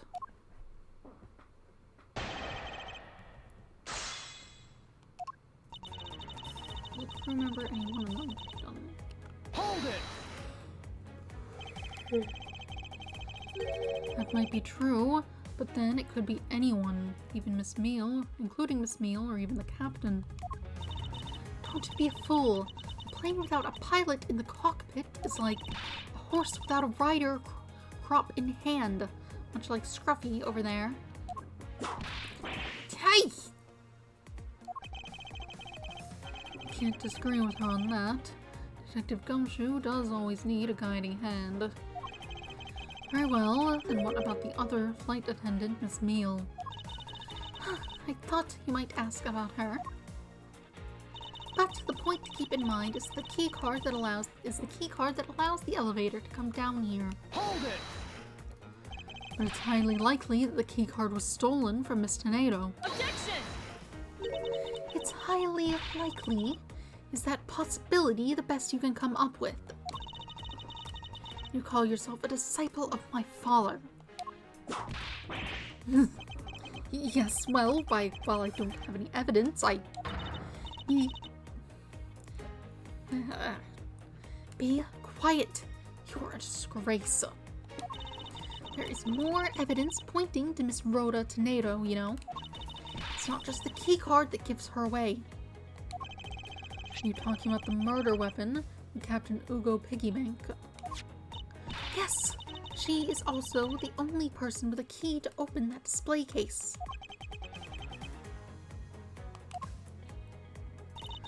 Further, there is the matter of the key to the display case that held the murderous bank. Hold it! But that is a fake. Stop right there, Miles Edgeworth. You don't have any proof that this is just a red herring. If you must keep on insisting that it's a fake, then what is the real murder weapon and where did it go? Speechless, I see. That's not a surprise. After all, you know we've searched the entire cargo hold and came up empty-handed. There must be a way. There must be something that can help me rule out the piggy bank as the murder weapon. What should be examined further to help us ascertain the authenticity of the weapon? I mean, you should be able to check the wounds on the body, see how they line up. Franziska, I think you were too quick to jump to your conclusions. Who was I? Yes, we don't even have the autopsy results yet. How can I not say that you made a snap judgment when you've yet to even see if the wound on Agent Hicks's head is consistent with the murder weapon? Scruffy! Yes, sir. Contact the medical examiner's office at once. I wish to hear the results of Agent Hicks's autopsy. Yes, sir. There he goes.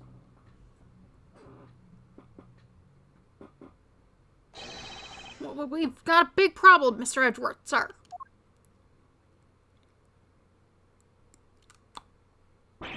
What is it, Detective?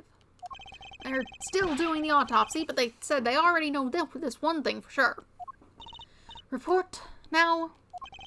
The doc said that it's one giant bruise from a beating from his shoulder down to his mid-back. From the victim's shoulder to his mid-back? He was beaten over such a wide area. Well, I'd say maybe it's a sign that the killer had a grudge against Agent Hicks. It wasn't just his head. The killer went all out and hit him multiple times, sir. Autopsy report data jotted down on my organizer. Instantaneous death resulting from blow to back of head, bruising head to mid-back. Scruffy! What is had a grudge against Agent Hicks supposed to mean? Well, that's, Was the wound on the victim's head consistent with the murder weapon, Detective? Oh, well, they said they were still looking into that, sir. You're completely useless. That's hardly his fault. Sir, I told you already, you can't go down here. No, you've removed yourself from my way. What is all that racket? My luggage, my cargo, they're mine, and I demand you return them to me. We're still investigating the cargo hold. Please understand and have a little patience. Suppose there's no choice. Finally, I think Hey, what are you? You left me no choice but to strong force. Ah! You won't get past me. Wait, that's it. So that's what this whole thing has been about. Further, there is the matter of the key to the display case that held the murderous bank. Is there some way for me to prove this isn't the real murder weapon? Why? After all, you know we've searched the entire cargo hold and came up empty-handed.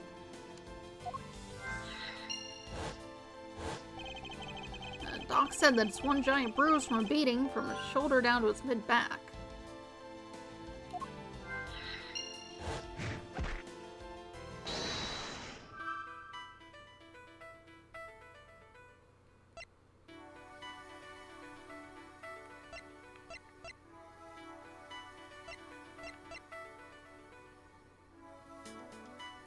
Okay, so I get what they're trying to say is that he was like pushed off the edge or whatever and fell further.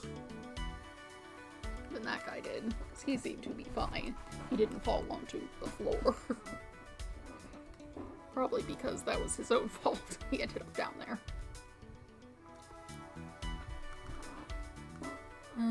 How does one connect those pieces, though?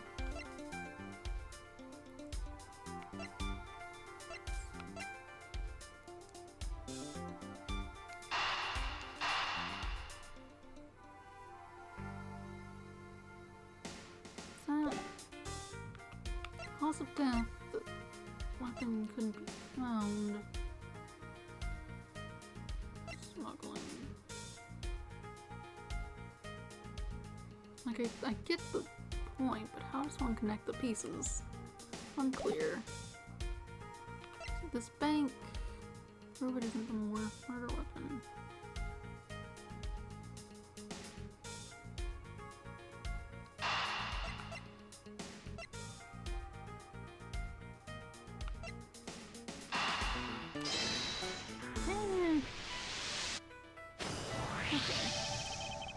Allegedly, the killer struck the victim many times over, which is why there is extensive bruising over such a wide area. But is that really the correct conclusion to draw from the evidence?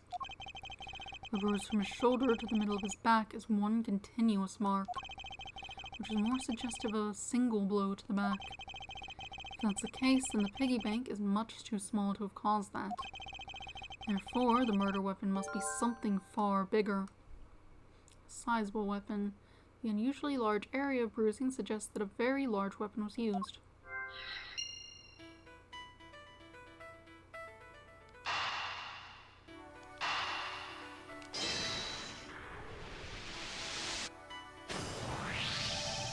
If we're looking for a rather large weapon, you'd think it would stick out. But so far, we haven't found anything that resembles a weapon of any sort.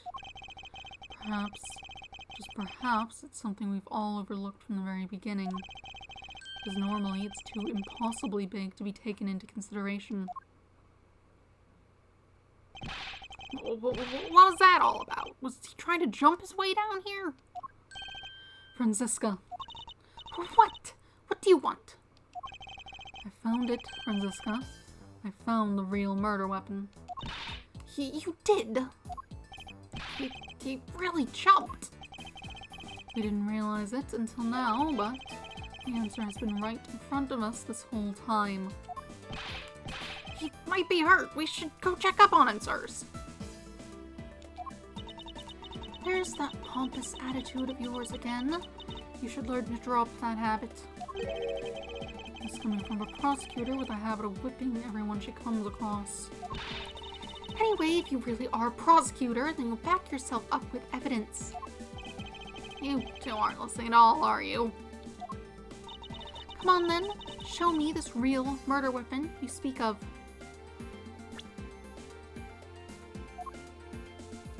I don't think we have evidence. Just, like, look at the floor. Look at the floor.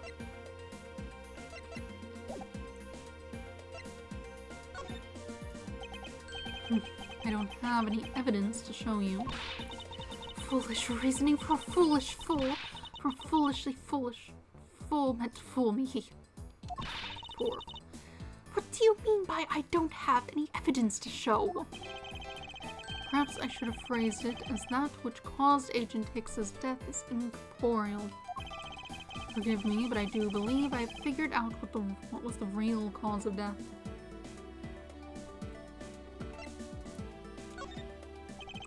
The victim fell from a great height and subsequently died as a result. In other words, the real cause of death is free falling to the ground. He fell to his death. Yes, this is the only plausible possibility. The victim has extensive bruising on the back of his head and his back. And the only rational explanation for these injuries is that he fell to his death. But the murder happened inside this plane. I know. You're claiming that there is some place in this plane from which he could have fallen from. As I said earlier, the answer has been right in front of us this entire time. You can't mean...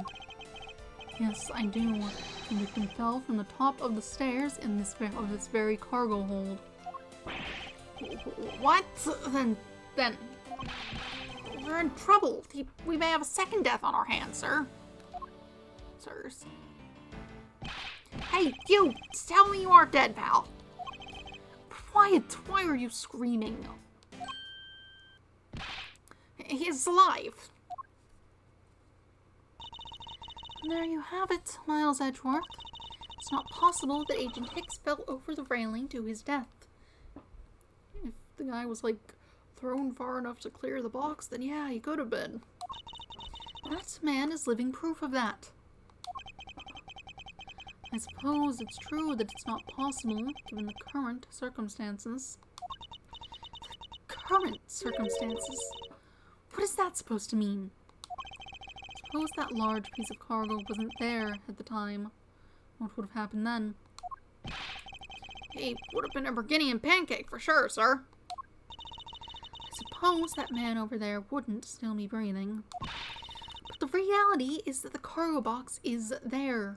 So there's no point in entertaining your wild hypothetical scenarios. It may be there now, but there's no proof that it was always there. As if there could have been a window of time when that giant box was not there. But there was. What? What can I use to show her that it's possible the box was not always where it is now? Refueling and transfer cargo. Take that! You've refueled in the Republic of Zhengfa. Yes, this flight has a short layover in Zhengfa in order to refuel.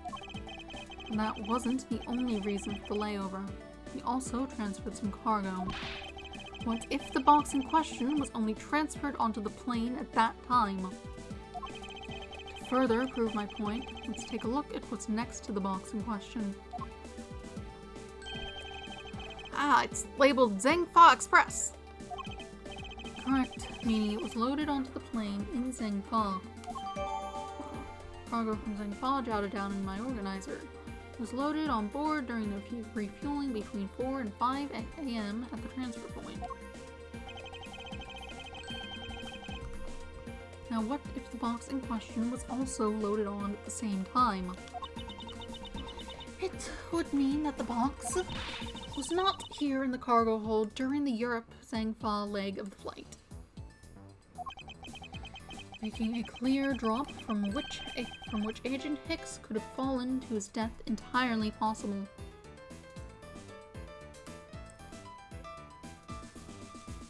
Your direction of the plane is currently baffling. So you went from Europe to Zhengfa and then to America. And given the name, it sounds very Chinese. So it must be around that area. They did not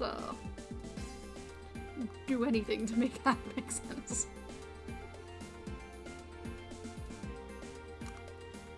Making a clear drop from which Agent Hicks could have fallen to his death entirely possible.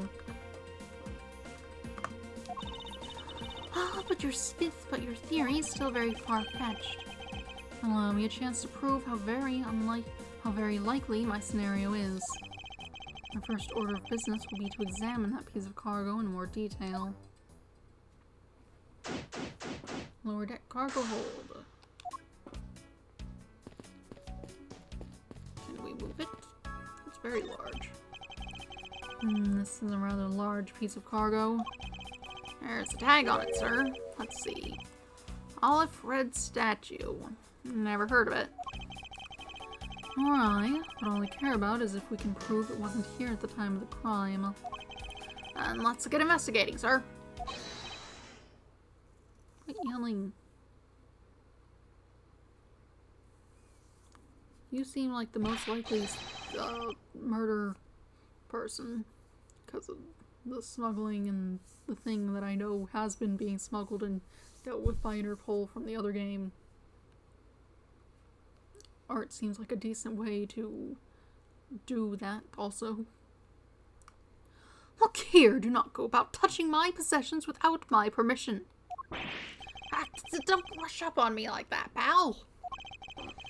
So this belongs to Mr. LeBlanc, does it?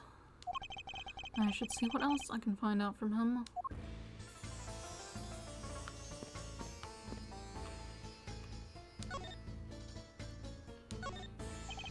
I take it that this large piece of cargo belongs to you, Mr. LeBlanc? Of course it's mine. I shipped this fine piece of art from Europe. The Alfred statue is worth 10 million cents. No, maybe much, much more. Mr. LeBlanc's reason for choosing this plane must have been the large cargo hold. 10 million cents? I suggest you stop trying to calculate how many packets of noodles that makes, Detective. Darn, how did you do that? I feel like you keep getting better and better at seeing right through me every year. Though I grow with each revolution of the planet around the sun, I have the distinct impression that he continues to madly spin in place. Hey, Mr. Edgeworth, that 10 million cents, is that in euros or in dollars? Does it really make a difference to our case? Mr. LeBlanc, there is a chance that your cargo is related to our murder case. I was wondering if you would allow us to examine it a bit closer. It's a very valuable piece of art, so no, there will be no touching.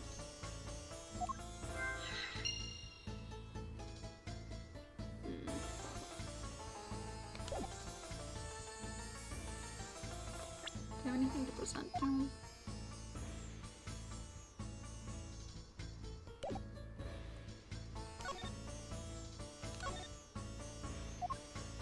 Also this thing. Why do you show me something of no value? Show me the bread first and maybe we'll talk. Wait, he wants me to pay him before I'll comment on this.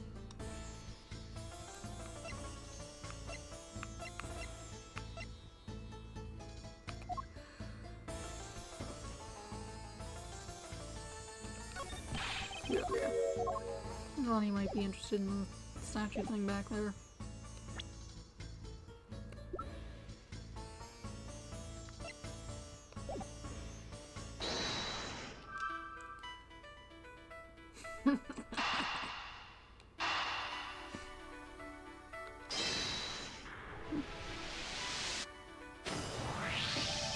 If Mr. LeBlanc has something to do with the smuggling ring, then it's possible this fake statue was brought on board in Zhengfa. I think I need to question him a bit further.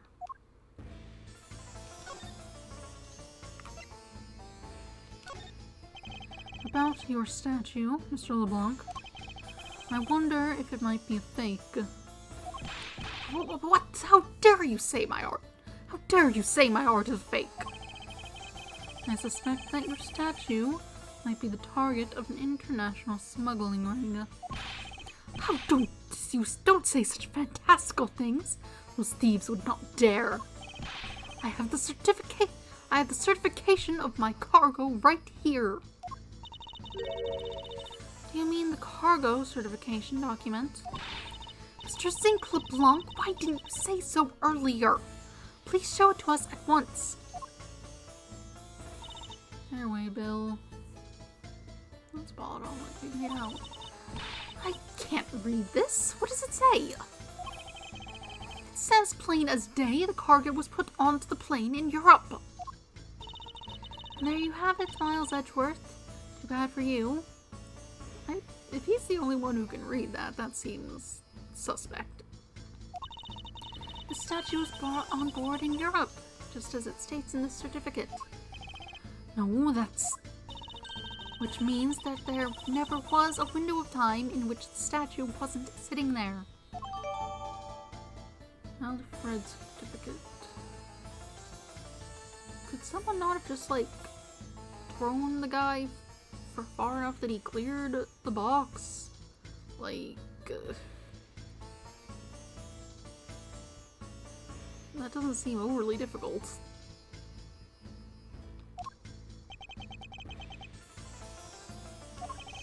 I respectfully disagree. I can't discount the theory until I see the statue for myself.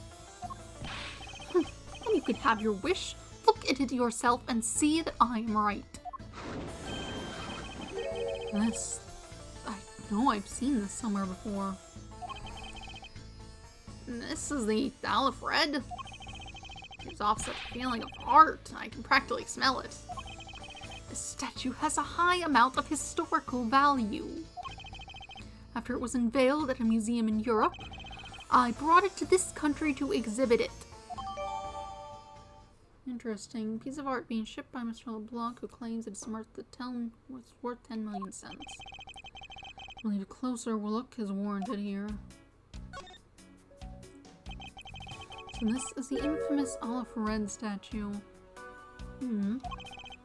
What is it, Mr. Edgeworth? Did you find something?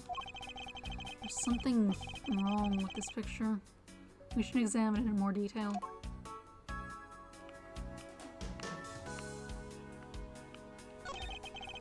This is the Alfred statue. I've seen this somewhere before. No wonder this thing's worth 10 million cents. Look at how it sparkles, sir. Wouldn't call it sparkling, detective. Maybe more along the lines of dully shining. His eyes made of some sort of gem. What's yellow like that? Yellow topaz? Yellow sapphire?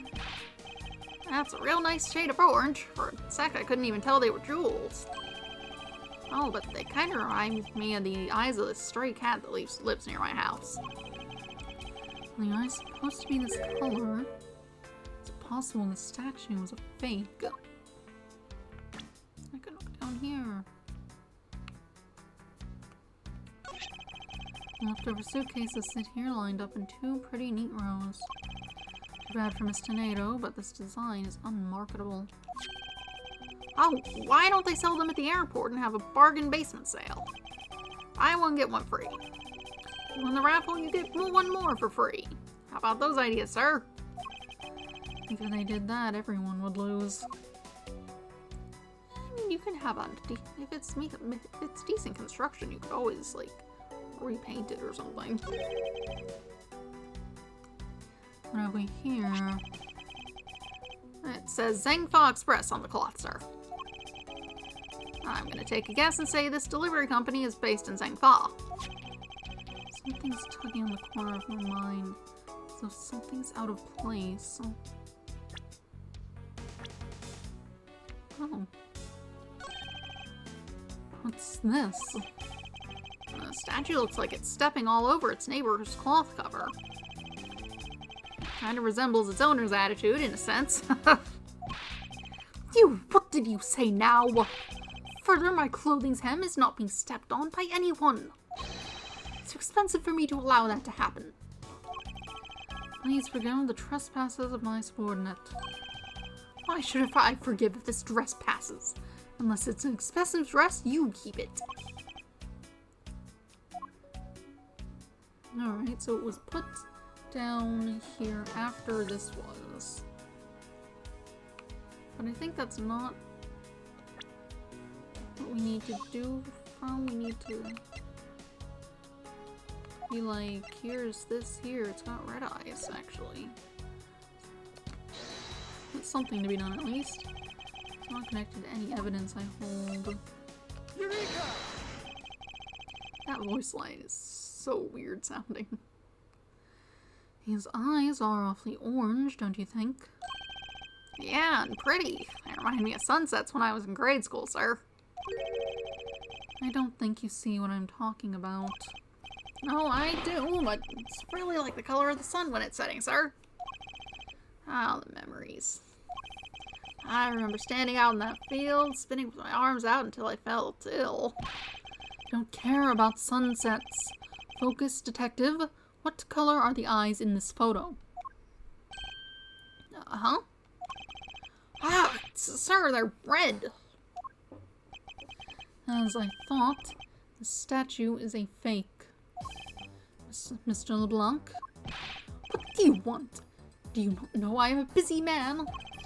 I'll allow you 2 seconds for your answer. Yellow Fred. Yellow Fred. I suppose this is your pride and joy, is it not? It's the biggest trophy on this European trip. Do you know why I wanted to possess this statue? The trigger started 17 years ago. Better grab a chair, sir. Sounds like this is gonna be a long story. Mr. LeBlanc, I regret to inform you, and you have my heartfelt sympathy, but... what's that? Sympathy? For what? You'll see. I'd like you to compare the eyes. That large fellow there has very bright and pretty eyes compared to you. I wasn't talking about the two of us. I meant the eyes of the statue in front of us and the one in this photo.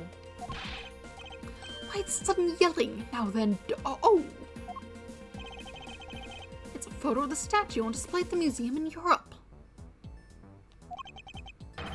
Ah! Now, do you see, Mr. LeBlanc? The statue before us is a fake. Fake! I believe that even further examination will be required. Now that we've confirmed that this is indeed a fake, there must be some sort of proof that was brought on board in Zengfa, and I will present to you evidence that will resolve the remaining contradiction.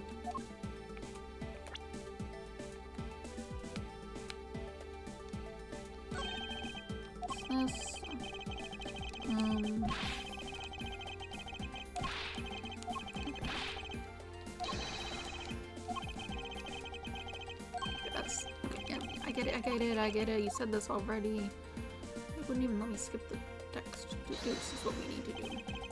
This spot's somehow connected to any of the evidence I hold.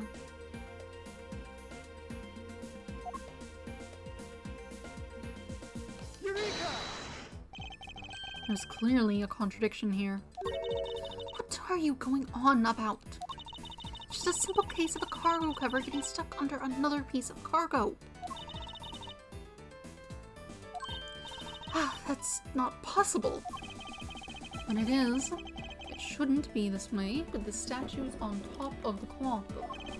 Supposing that the neighboring piece of cargo was brought on board in Zengfa, there's no way that any part of it should wind up under something from Europe. Which means that this fake statue was smuggled on board in Zengfa. But then what about the cargo certificate? Let me ask in return, what about Agent Hicks? Why did he come down here in the middle of the flight? There's only one reason why. To secure proof of smuggling activity on board this flight. So you say, but I don't believe he had to do that mid-flight. We could have just as easily inspected all of the cargo after the plane landed. Maybe true. However, you have it backward, Franziska. Sure, Agent Hicks could have waited until after the plane had landed, but he had a reason for coming down to the cargo hold. Suppose he'd found the fake at the airport. It would have been after the swap had occurred. At that time, the suspicion would naturally fall upon the statue's owner, who would have no way to prove that the statue was switched without his knowledge. Which means there is someone involved who is forging or modifying cargo certificates. And the Fred certificate data updated my organizer document in Borkinian says statue was loaded on board in Europe, but statue is fake.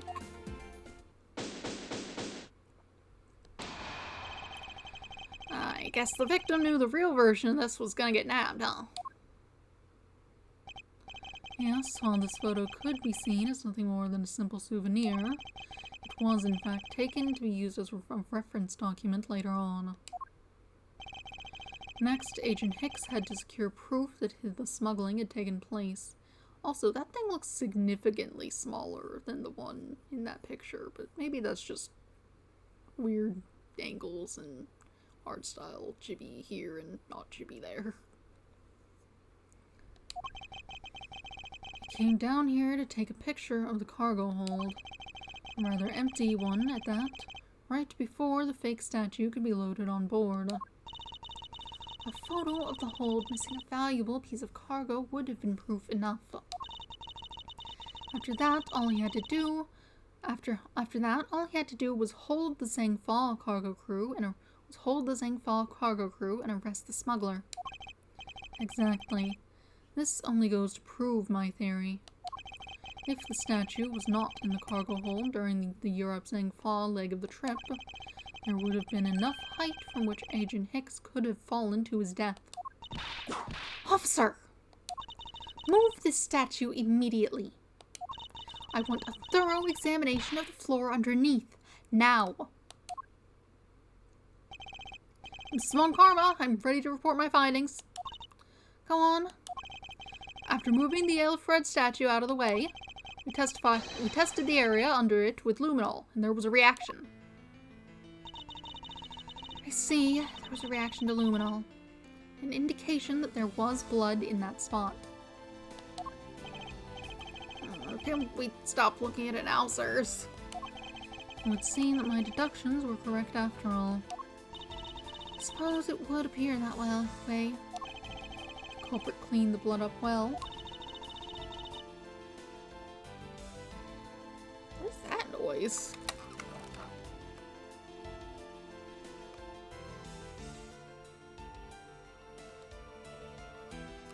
Sounds like someone's outside.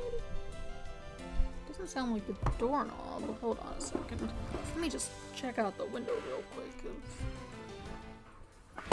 Not the doorknob, doorbell. Doesn't sound like that.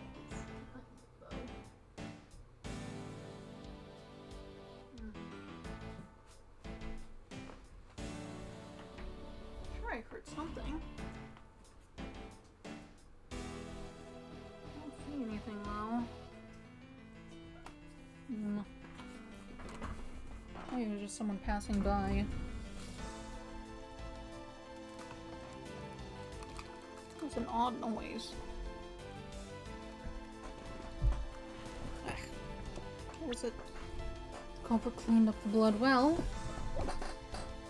And how do you think the killer did that? How did the killer clean up all the blood? I suppose he would have used this since it's the only thing we have that makes sense.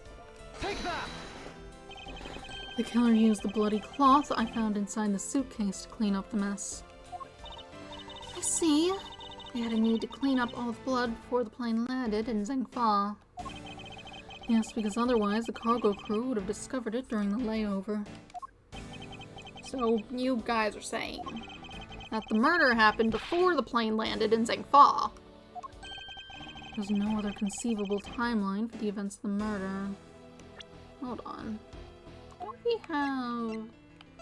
Mr. Ackby Hicks was there in his seat when we took off again at 5 a.m. Miss Mule's testimony. So something's not right, either with the testimony or... Maybe she saw something and got confused, or maybe she's lying and she murdered him.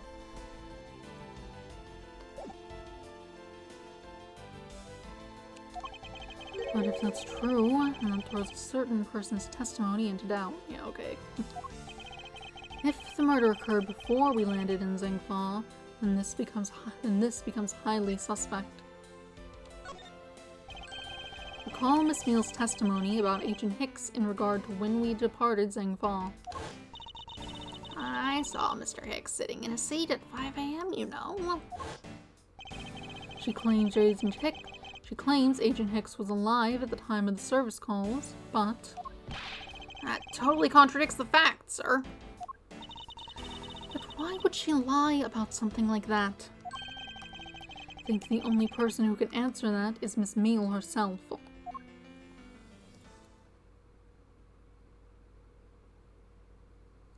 Save progress, yes.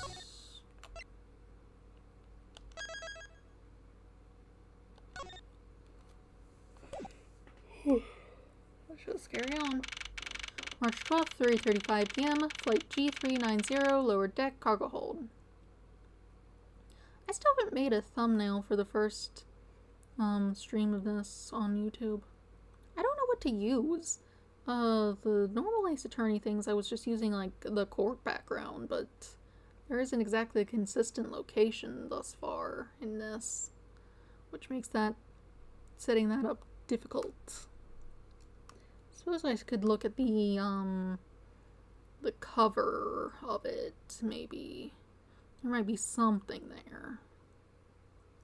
Because I don't want to set up a new background for every single one. That'd make things odd and inconsistent. I don't know.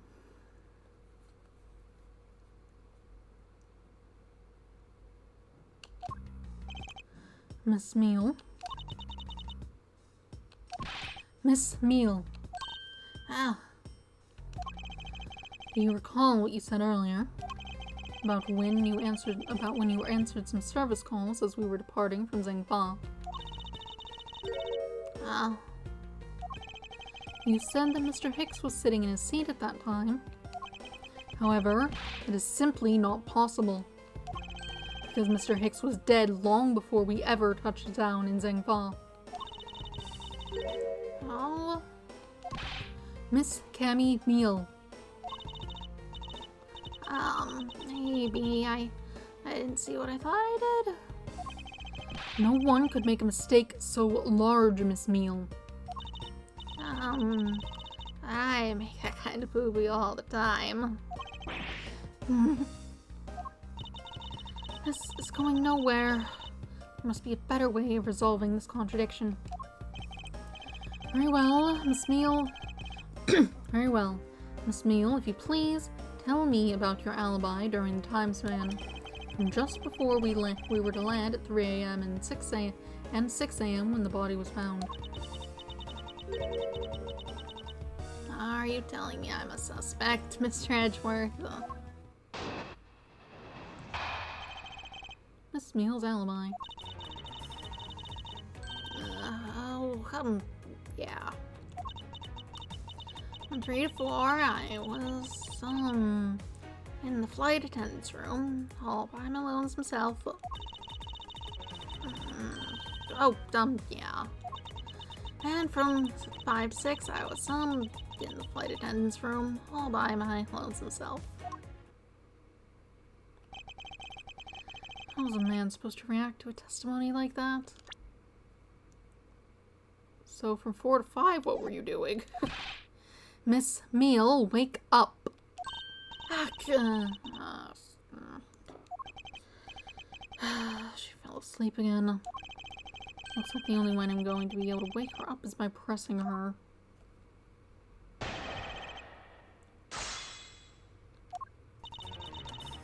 Yeah. Hold it! Miss Meal, wake up! I'm awake. Miles Edgeworth, I demand that you do something about this flight attendant this instant. I don't know, best plan I have is give her some coffee or something. Why ask me to wake her when you can finally put that whip to an appropriate use? 3 to 4, I was, in the flight attendant's room, all by my lonesome self. Hold it! If I remember correctly, food was being served in first class in the lounge between the hours of 3 and 4 a.m. Yeah, but that kind of stuff's run by Miss Rhoda. She does everything. What do you do? Are you just here? What is your job? And what were you doing in the attendance room at that time? Eating, then having a most delicious dream. You mean you were neglecting your duties? No way! Sleeping's part of our job too, you know. Yeah. Hold it! Miss Meal, how many times do I have to repeat myself? Wake up. I'm awake. Okay.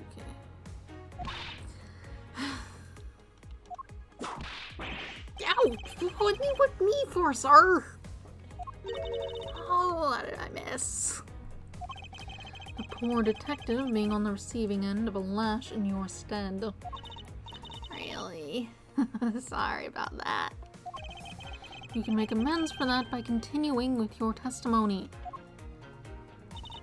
And from 5 to 6, I was, in the flight attendant's room, all by my lonesome self. Hold it! So you were alone the entire time, were you? And no one else even popped their head in to say hi. Oh, well, I think a contradiction just popped in to say hi. What should I do? Should I raise an objection? Miss Meal, there's a clear contradiction embedded in your testimony. Oh, what are you talking about? It's not possible that you were alone in the attendance room the whole time from 5 to 6 a.m.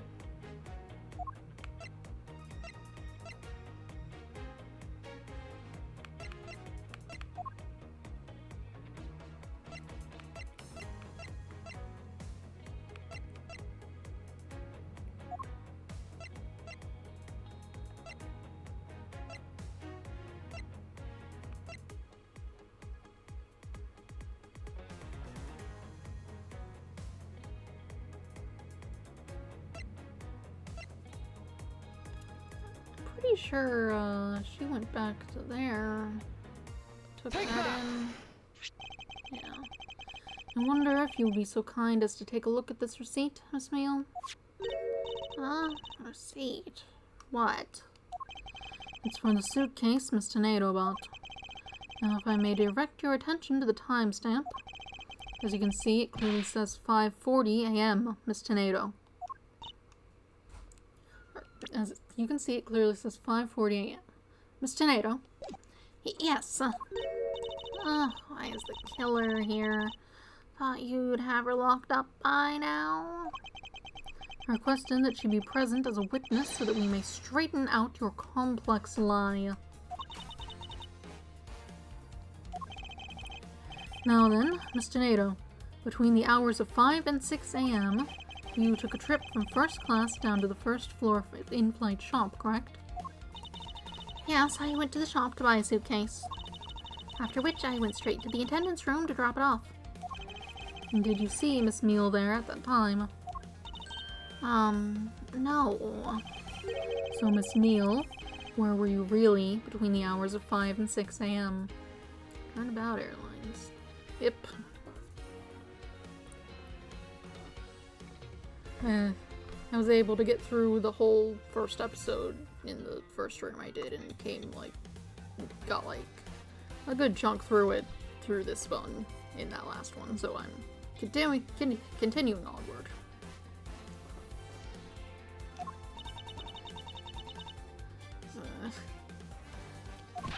Miss Cammy Meal. The bathroom. I'll be the one to ask the questions here. Yeah, maybe that's it. I probably just missed her. Hate your calls, you know? Do you take me for a fool? It's a little too convenient to be true. But it's the truth. Cross my heart. I don't have enough conclusive proof to counter-argue her at this stage. You don't believe me, do you? But please, give me a chance and hear me out. Alright, what you got now? Reasons for suspicion. Look, I know you're suspecting me because I'm one of the crew.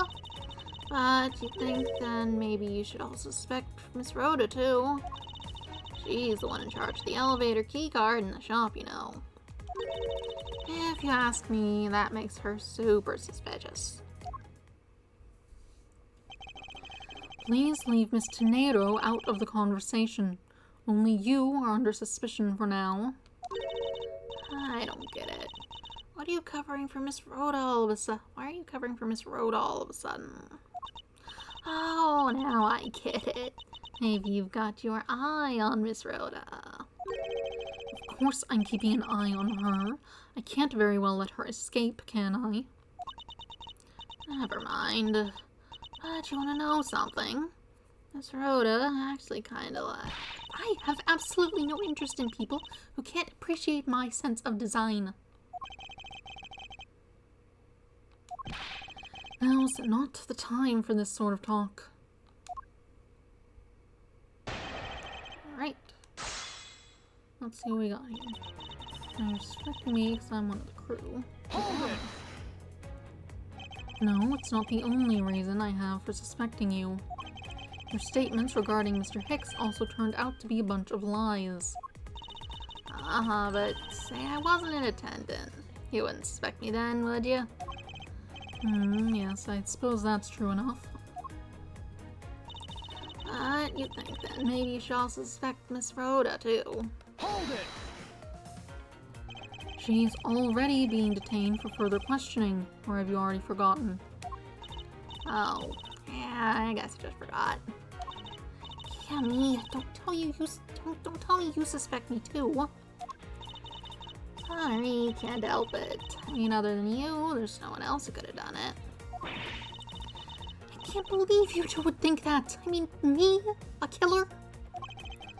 Miss Meal, what did you mean just now by no one else could have done it? She's the one in charge of the elevator key card and the shop, you know. Hold it! And what are you in charge of, Miss Meal? I take care of the attendance room. That doesn't count. Oh, but I spend so much time in there, it might as well be my responsibility. Mr. Edgeworth, Cammy is very talented in languages, so she assists passengers who may not speak English. Especially those who speak Virginian. She's the only one on this flight who is fluent. Oh, you mean that kind of what am I in charge of? Why didn't you say so in the first place? What else could I have meant? Yeah, so I'm really good at Virginian. She's fluent in Borginian. And I suppose you're in charge of processing documents in Borginian? Yeah, I take care of anything that has to do with Virginian. Very interesting. Ask me, that makes her super suspicious. Hold it! Actually, your on-the-job behavior makes you super suspicious in my eyes. Well, but why? While Miss Tornado is busy with the passengers and all of her other duties, you have a lot of free time on your hands, thus providing you with ample time to commit the crime. Objection! Miles Edgeworth, I demand that you cease and desist in this line of conjectural questioning. I won't allow you to bluff your way through like this like a certain defense lawyer. I do not honestly believe Miss Meal does any actual work aboard this flight. Oh, that's not true, Mr. Edgeworth. Although, well... Oh, I'm in charge of the attendance rooms and some Virginian stuff. Hold it! So what exactly do you do as the one in charge of some Borginian stuff? I do stuff like translate things from and into Virginian. Cammy's the only member of the crew who understands Virginian, Mr. Edgeworth. Miss Meal, I take it then that it is your job to process all the Virginian paperwork. Yeah, see, I totally pull my weight around here. So it would appear. Perhaps I should ask her for a few more details about her work. And, Miss Meal, it is very unladylike to push suspicion onto someone else. That's not what I'm doing at all. I'm just saying that Miss Rhoda is very sus. You go pushing everything onto her again. I don't get what you're saying. Must be a really abstract concept, huh? The only thing abstract here is the landscape inside your head.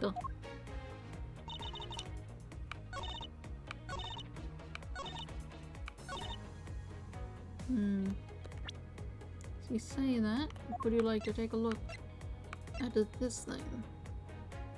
Objection!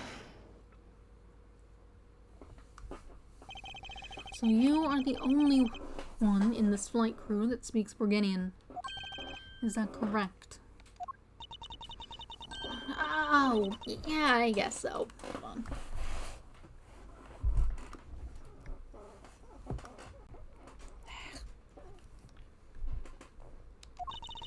I studied abroad in Virginia for a while. If that is the case, then the signature on this document belongs to you, doesn't it?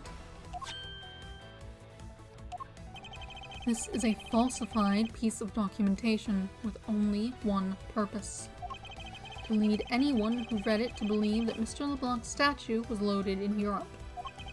The only person who could have either prepared or processed this document in Borginian is you, Miss Meal.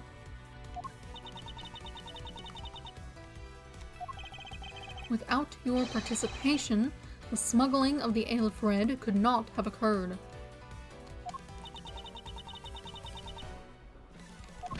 Don't sleep while I'm pointing my finger at you. I wouldn't dream of falling asleep on you, Mr. Edgeworth.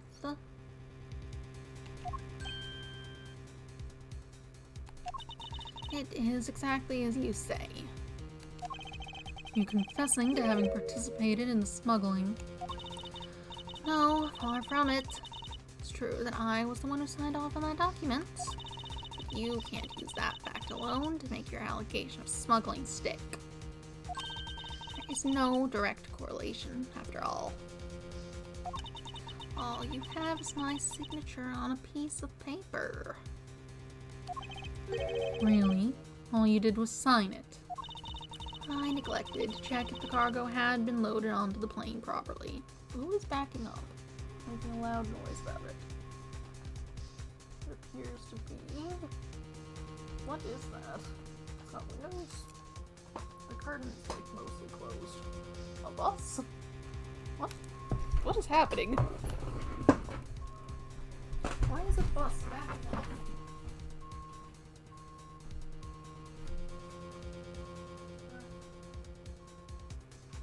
Yeah, it looks like it's a bus. They made a wrong turn and are turning around, I think.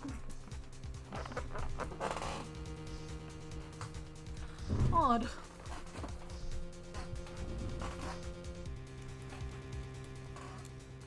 Yep, there they go.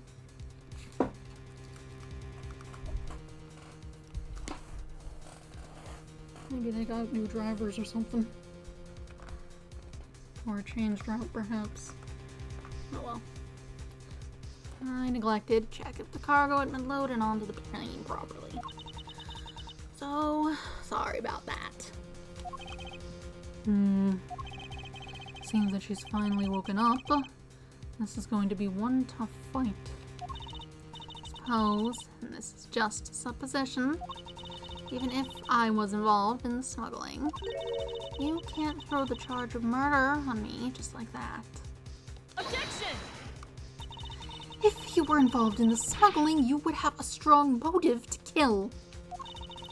Agent Hicks was in the middle of an investigation regarding a smuggling ring.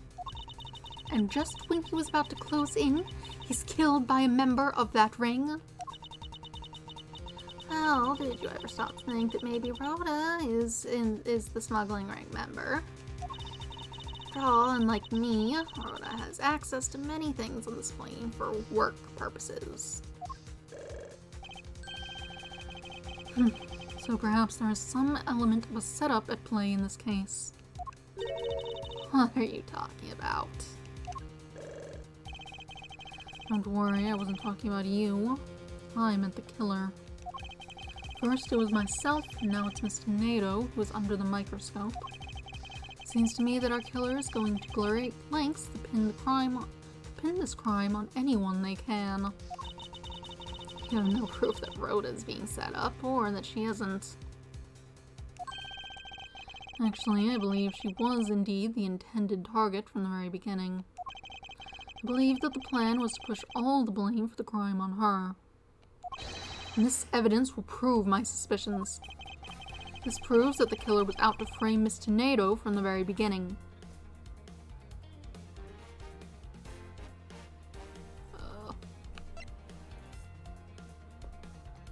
Not that.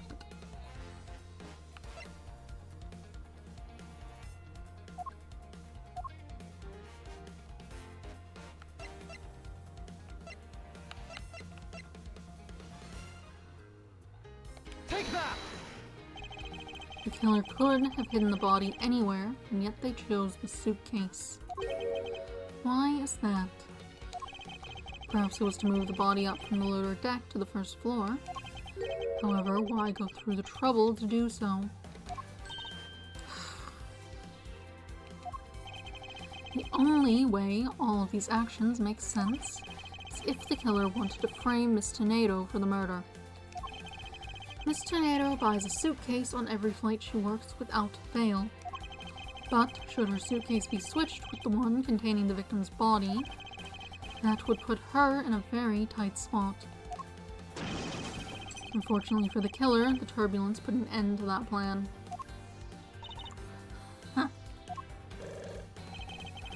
There wasn't enough time to put the body back into the suitcase. Ergo, they made do with whatever was at hand, adapted their plan. Dog food alarm. Deal with this first. Ergo, they made do with whoever was at hand, adapted their plan, and tried to frame me as I lay unconscious on the floor from the turbulence. The killer then went to hide the suitcase in the in-flight shop, and brought the piggy bank back to the elevator in order to fabricate a false weapon. A lot of work for a fruitless endeavor, wouldn't you agree? Sounds like the killer had a tough time, too. Well, I mean, why did the killer need to frame someone like that? Why did the killer need to frame someone that badly anyway? That is because of the special circumstances surrounding this particular case. What special circumstances dictated the need for the killer to frame someone?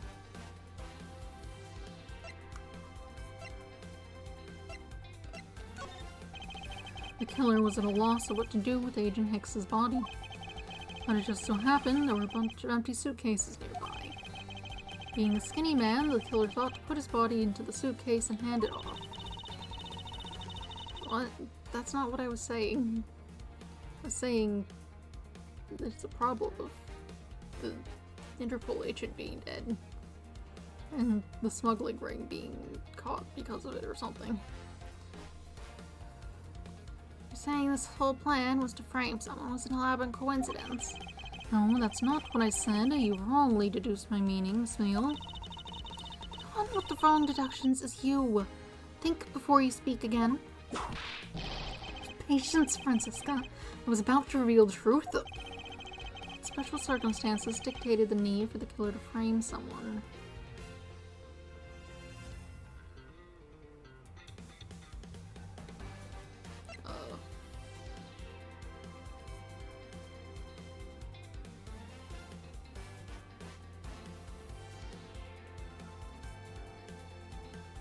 The timing. The murder took place before the movie was scheduled to go on. The movie? Around that time, almost all the passengers had returned to their seats. Therefore, the killer had to choose someone who was not at their seat to frame. Isn't that an explanation for how the killer chose who and not why they had to? Well, I thought it best to start from there. We're going to talk about completely unrelated matters. Do you mind if I take a nap? Hold on, I'm just getting to the meat of my argument. Okay. The special circumstance is simply that the murder took place on a plane mid-flight. No matter which country, customs is quite strict in this day and age. So no matter what you do, the chances that the body will be found is very high. Therefore, there was no choice but to frame either Miss Tornado or myself. In other words, the only one who fits within the boundaries of the criminal's movements is not Miss Tornado or myself, but you, Miss Cammy Meal. Only you and you alone could be the killer. Are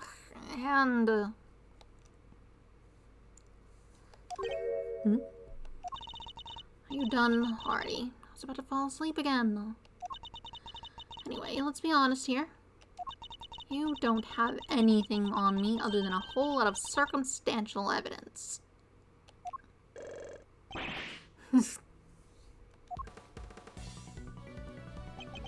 I can see the outline of how the murder occurred, but there's no definitive evidence. Isn't there a piece of evidence that's still unaccounted for? Something that I still can't quite fit into the big picture.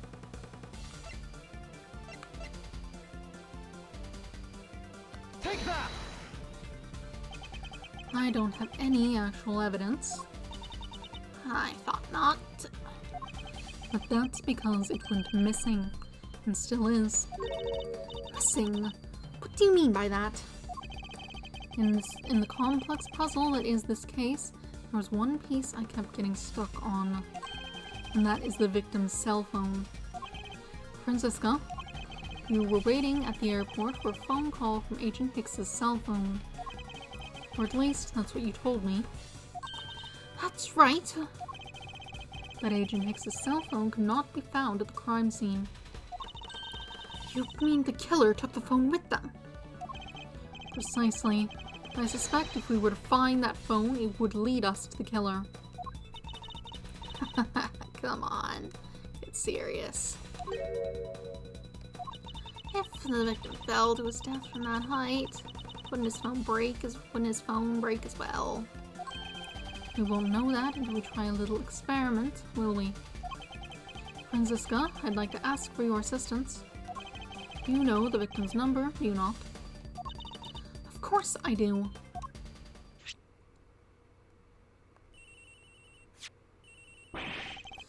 Agent Hicks's phone. It's ringing from somewhere, sir. I hear it, Detective. Now where is it coming from?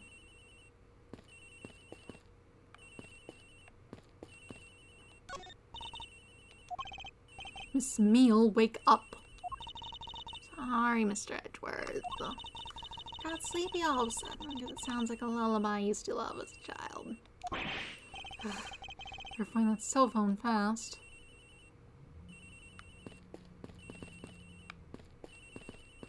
Is it using audio cues? Doesn't seem like it is. Mr. Edgeworth? Don't worry, Miss Tornado. I will get to the bottom of this and find the truth. So please wait here until I return. Alright. Thank you for all you're doing, Mr. Edgeworth. Maybe it's in here. Sounds like the phone is up in the flight attendant's room. Well, you'd better hurry to the flight attendant's room, sir.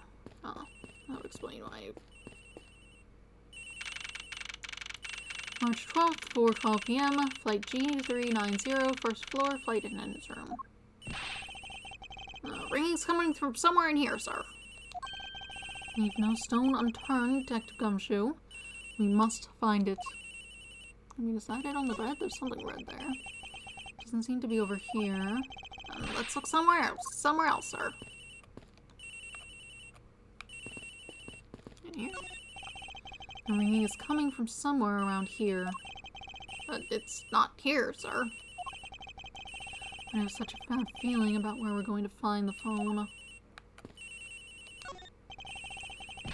The ringing's coming from in here, sir. No, it can't be. This has got to be the victim's cell phone. So whose locker is this, sir?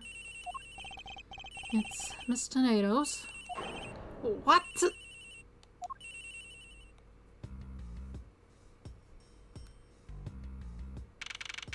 March 12th, 4:28 p.m., flight G390, lower deck cargo hold. So, Mr. Edgeworth, how'd it go? Where did you find the phone? I found it in the flight attendant's room, in Miss Tornado's locker. What? But... Oh, the tornado. I don't know anything about the phone. It wasn't me. It wasn't me. Miss Von Karma, is it? I suggest you arrest Miss Rhoda Tornado right away. Objection! Wait, I have a theory. This is related to the incident with the key card. When the killer went to steal the key card, they conveniently stashed the cell phone in Miss Tornado's locker at the same time. Objection! This is related to the key card, alright? In the same way that we have zero proof that the killer did just that. The only voice that sings the truth is evidence. That is the one bird we cannot ignore. What should I do? Franziska's right. I can't offer baseless conjectures at this point. Alright then. Why did the culprit take the cell phone from Agent Hicks? It must have something very incriminating on it or in it. Hold The it! camera. What now, Miles Edgeworth? It's not over yet. We have yet to figure out why the killer took the phone. What? Inside this phone lies the final piece of incriminating evidence that will point us to our killer. We need to examine this phone in more detail. Screen's broken. The LCD is broken. Without a screen, you can't even place a call with this. Buttons. Open. Odd. It's a camera lens. Come to think of it, I wonder, how exactly was Agent Hicks planning to preserve the crime scene of a smuggling? Franziska, I need you to confirm something. This cell phone, can it take pictures? Mr. Edgeworth, I can't believe you don't know about this kind of basic stuff, sir. This looks like a very similar model to my own. And mine can take photos just fine. Do you think Agent Hicks could have taken some pictures with this? In particular, pictures as evidence for his smuggling case. If so, I'd say there may be some very inconvenient photos in here for a killer smuggler. But the phone's all busted up, sir. Even a superb prosecutor can't repair a broken phone. I'll find a way, don't you worry about that. It's saved on something. Given Franziska's phone is the same, she might just be able to take out whatever memory card it has and read it. May I go back to sleep now? Objection! The LCD screens on the inside and outside are broken, that's for sure. But that's also reason enough to believe that the killer wasn't able to erase the data. What do you mean by that, Franziska?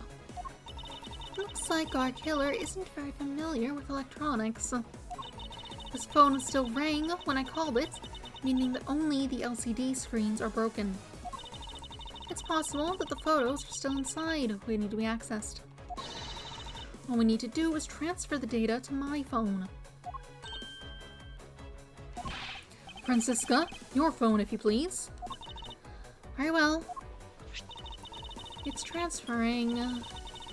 Alright, displaying it now. This is... Agent Hicks was most certainly trying to obtain some evidence for a smuggling case. Hey, the fatal thread's nowhere in this picture. Nowhere in this picture, sir. This has no meaning as a piece of evidence in this murder case, right? Ouch, she's right. There's not much we can find out about Agent Hicks's killer, sir. From this. Is this it? Is this the end? Is that the only picture? Is there really nothing in this photo we can use? This thing's still here. The fact that all the suitcases are here in this photo is odd.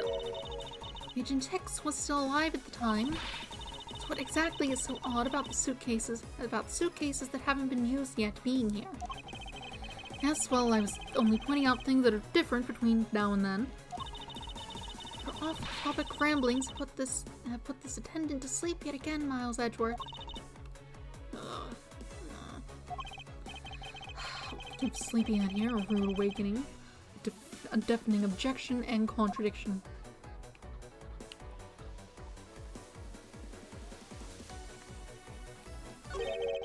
What's all this?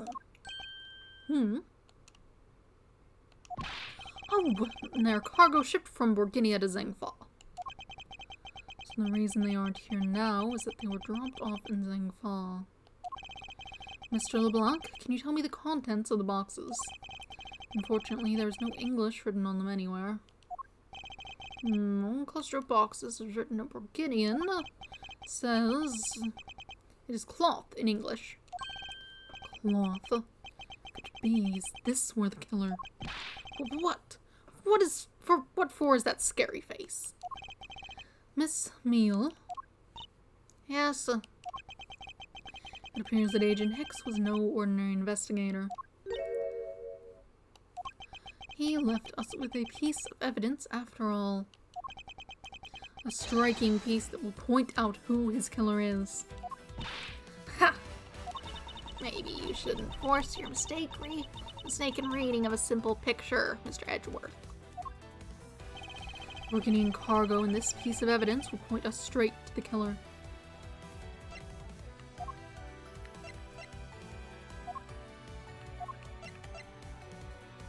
Take that! What is that supposed to prove? The killer used this piece of cloth to wipe up the blood they'd spilt. But there was one thing that bothered me this whole time. Where did it come from? Now I've finally found my answer in this very photo. The cargo that was unloaded in Zhengfa had cloth written on it. In Borginian, that is. And this is where the killer grabbed a piece from to clean up the blood with. That's right, the killer was someone who could read and understand Borginian. And the only crew member that fits that description is you, Miss Cammy Meal. That's pretty flimsy. The killer probably searched through all the boxes looking for something to use. When you're frantic, you don't care if the box is in English or Burgundian. Objection! Sorry, but I cannot agree with your assessment of the killer's indiscriminate nature. What? There was no need for the killer to tear through boxes at random at all. If the killer supposedly could not comprehend Borginian, well then, logically the killer would have opened this box first. Bed sheets. Take that!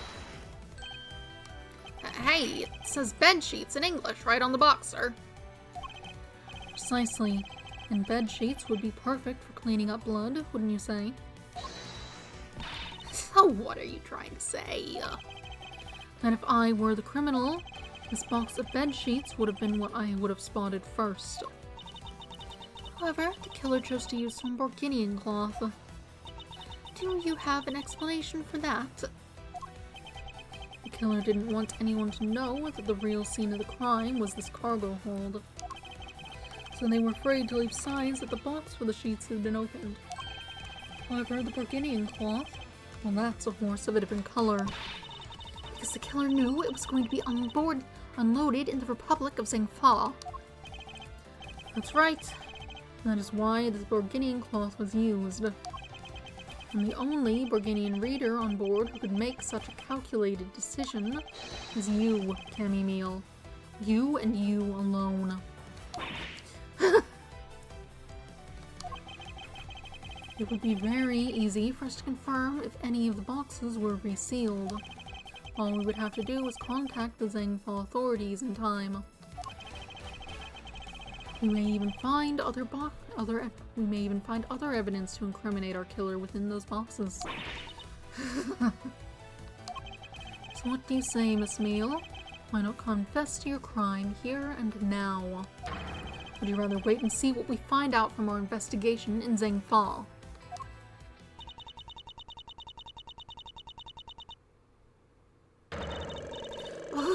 Oh, no! No! Okay, you're still going. Hang on.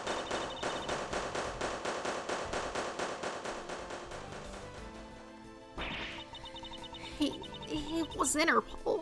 I couldn't stop it. I brought him here. He started taking pictures. I couldn't be found out. I was scared. I was in trouble.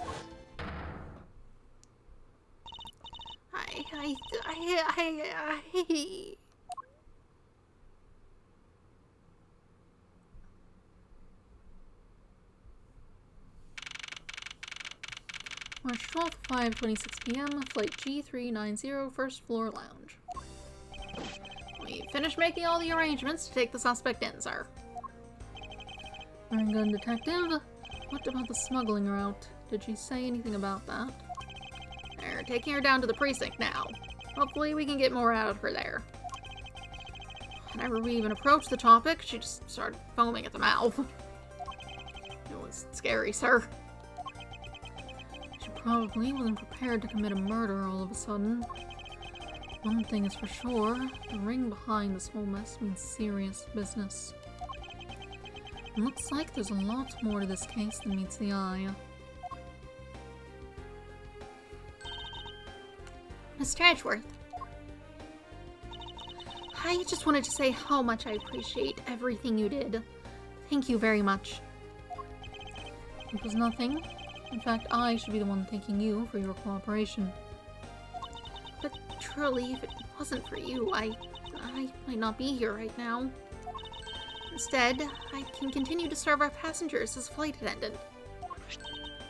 I hope that, well, please accept this as a token of my appreciation.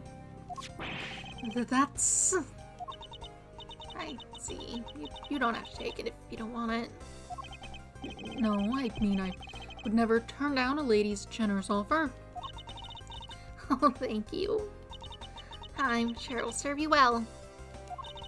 And remember, we here at Go You Airlines are always ready to serve, Mr. Edgeworth. Thank you. I'll keep that in mind. Now I must bid you farewell. May all your skies be blue, no matter where you go.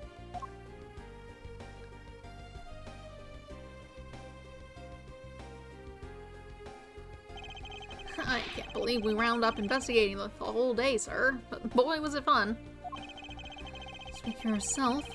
My day was filled with earthquakes, elevators, and false charges.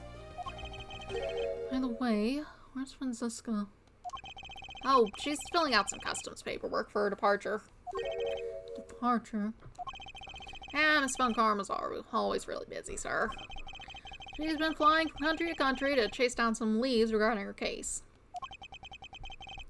Detective, can you cancel the car I had you reserve earlier? You got it, sir. March 12th, 5:47 p.m., Hope Springs Airport. Franziska? I thought I told you when you first landed, I have no time for idle chatter. I have no intention of wasting your time. However, it has been a while since we last met. I also have no time for such familiar reminiscences. I can speak. So who do you think I am? You are Franziska Von Karma, a very proud prosecutor, deserving of much respect. Until only a little while ago, I was but a wretched mutt, who was always losing to you. Dancing Perio. I think that's French. Piero. That's the one. Piero, living her life on the name and fame of her invincible father belt. True, your father, Manfred von Karma, didn't lose a single case for 40 years as a prosecutor. However, I wouldn't say he was invincible. What are you talking about? The group I'm on the trail of is a little more troublesome than most. The smuggling route we found this time is only one sliver of the big picture. Sounds like a dangerous assignment. You really don't have to worry. I can take care of myself. Yes, I suppose you can. Plus, there's another agent on this case with me. Oh, another agent. He's a star among Interpol agents, and he has the highest successful arrest rate. Who knows? You may even run into him someday. We're simply caught up in this one. I hardly see why we would cross paths. I suppose. But I doubt he would say the same. I'm not following you. You'll understand soon enough. The fight has only just begun, Miles Edgeworth. The fight has only just begun, Miles Edgeworth. I'll be back in this country soon enough. And when I am, you can be sure I'll pay you back in full.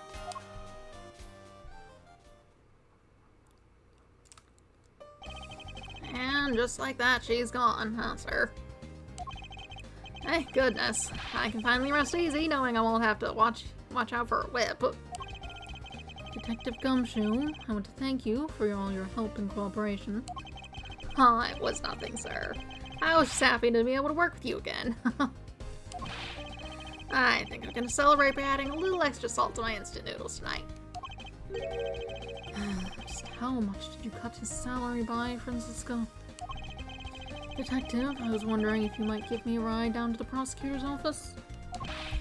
Sure thing, sir. I'll even fly down the road in the I'll even fly down the road in the patrol car if you want.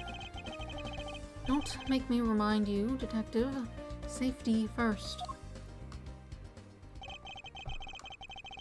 Thus, I solved the first case upon my arrival home. Franziska von Karma, smuggling route she was after. The leaders of that ring had already put their trump card into play. The players on the other side of this war, they would begin to make themselves known through the next incident.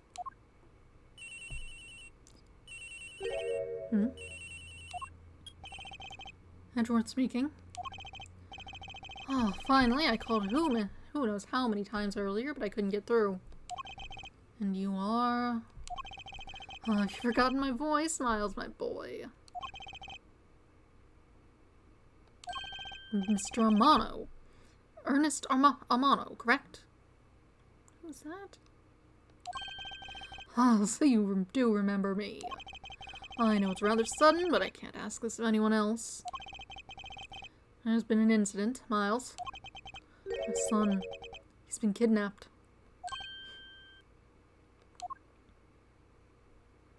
Suppose we'll deal with that in the next episode.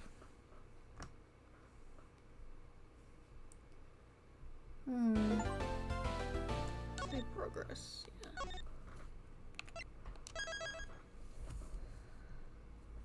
This is definitely earlier than I usually stop, but I don't exactly want to start up the next thing this time also. Seems like it wouldn't do super great.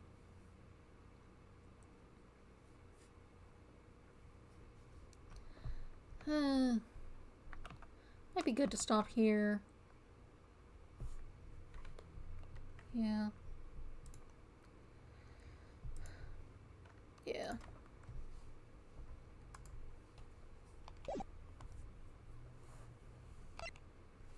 Oh.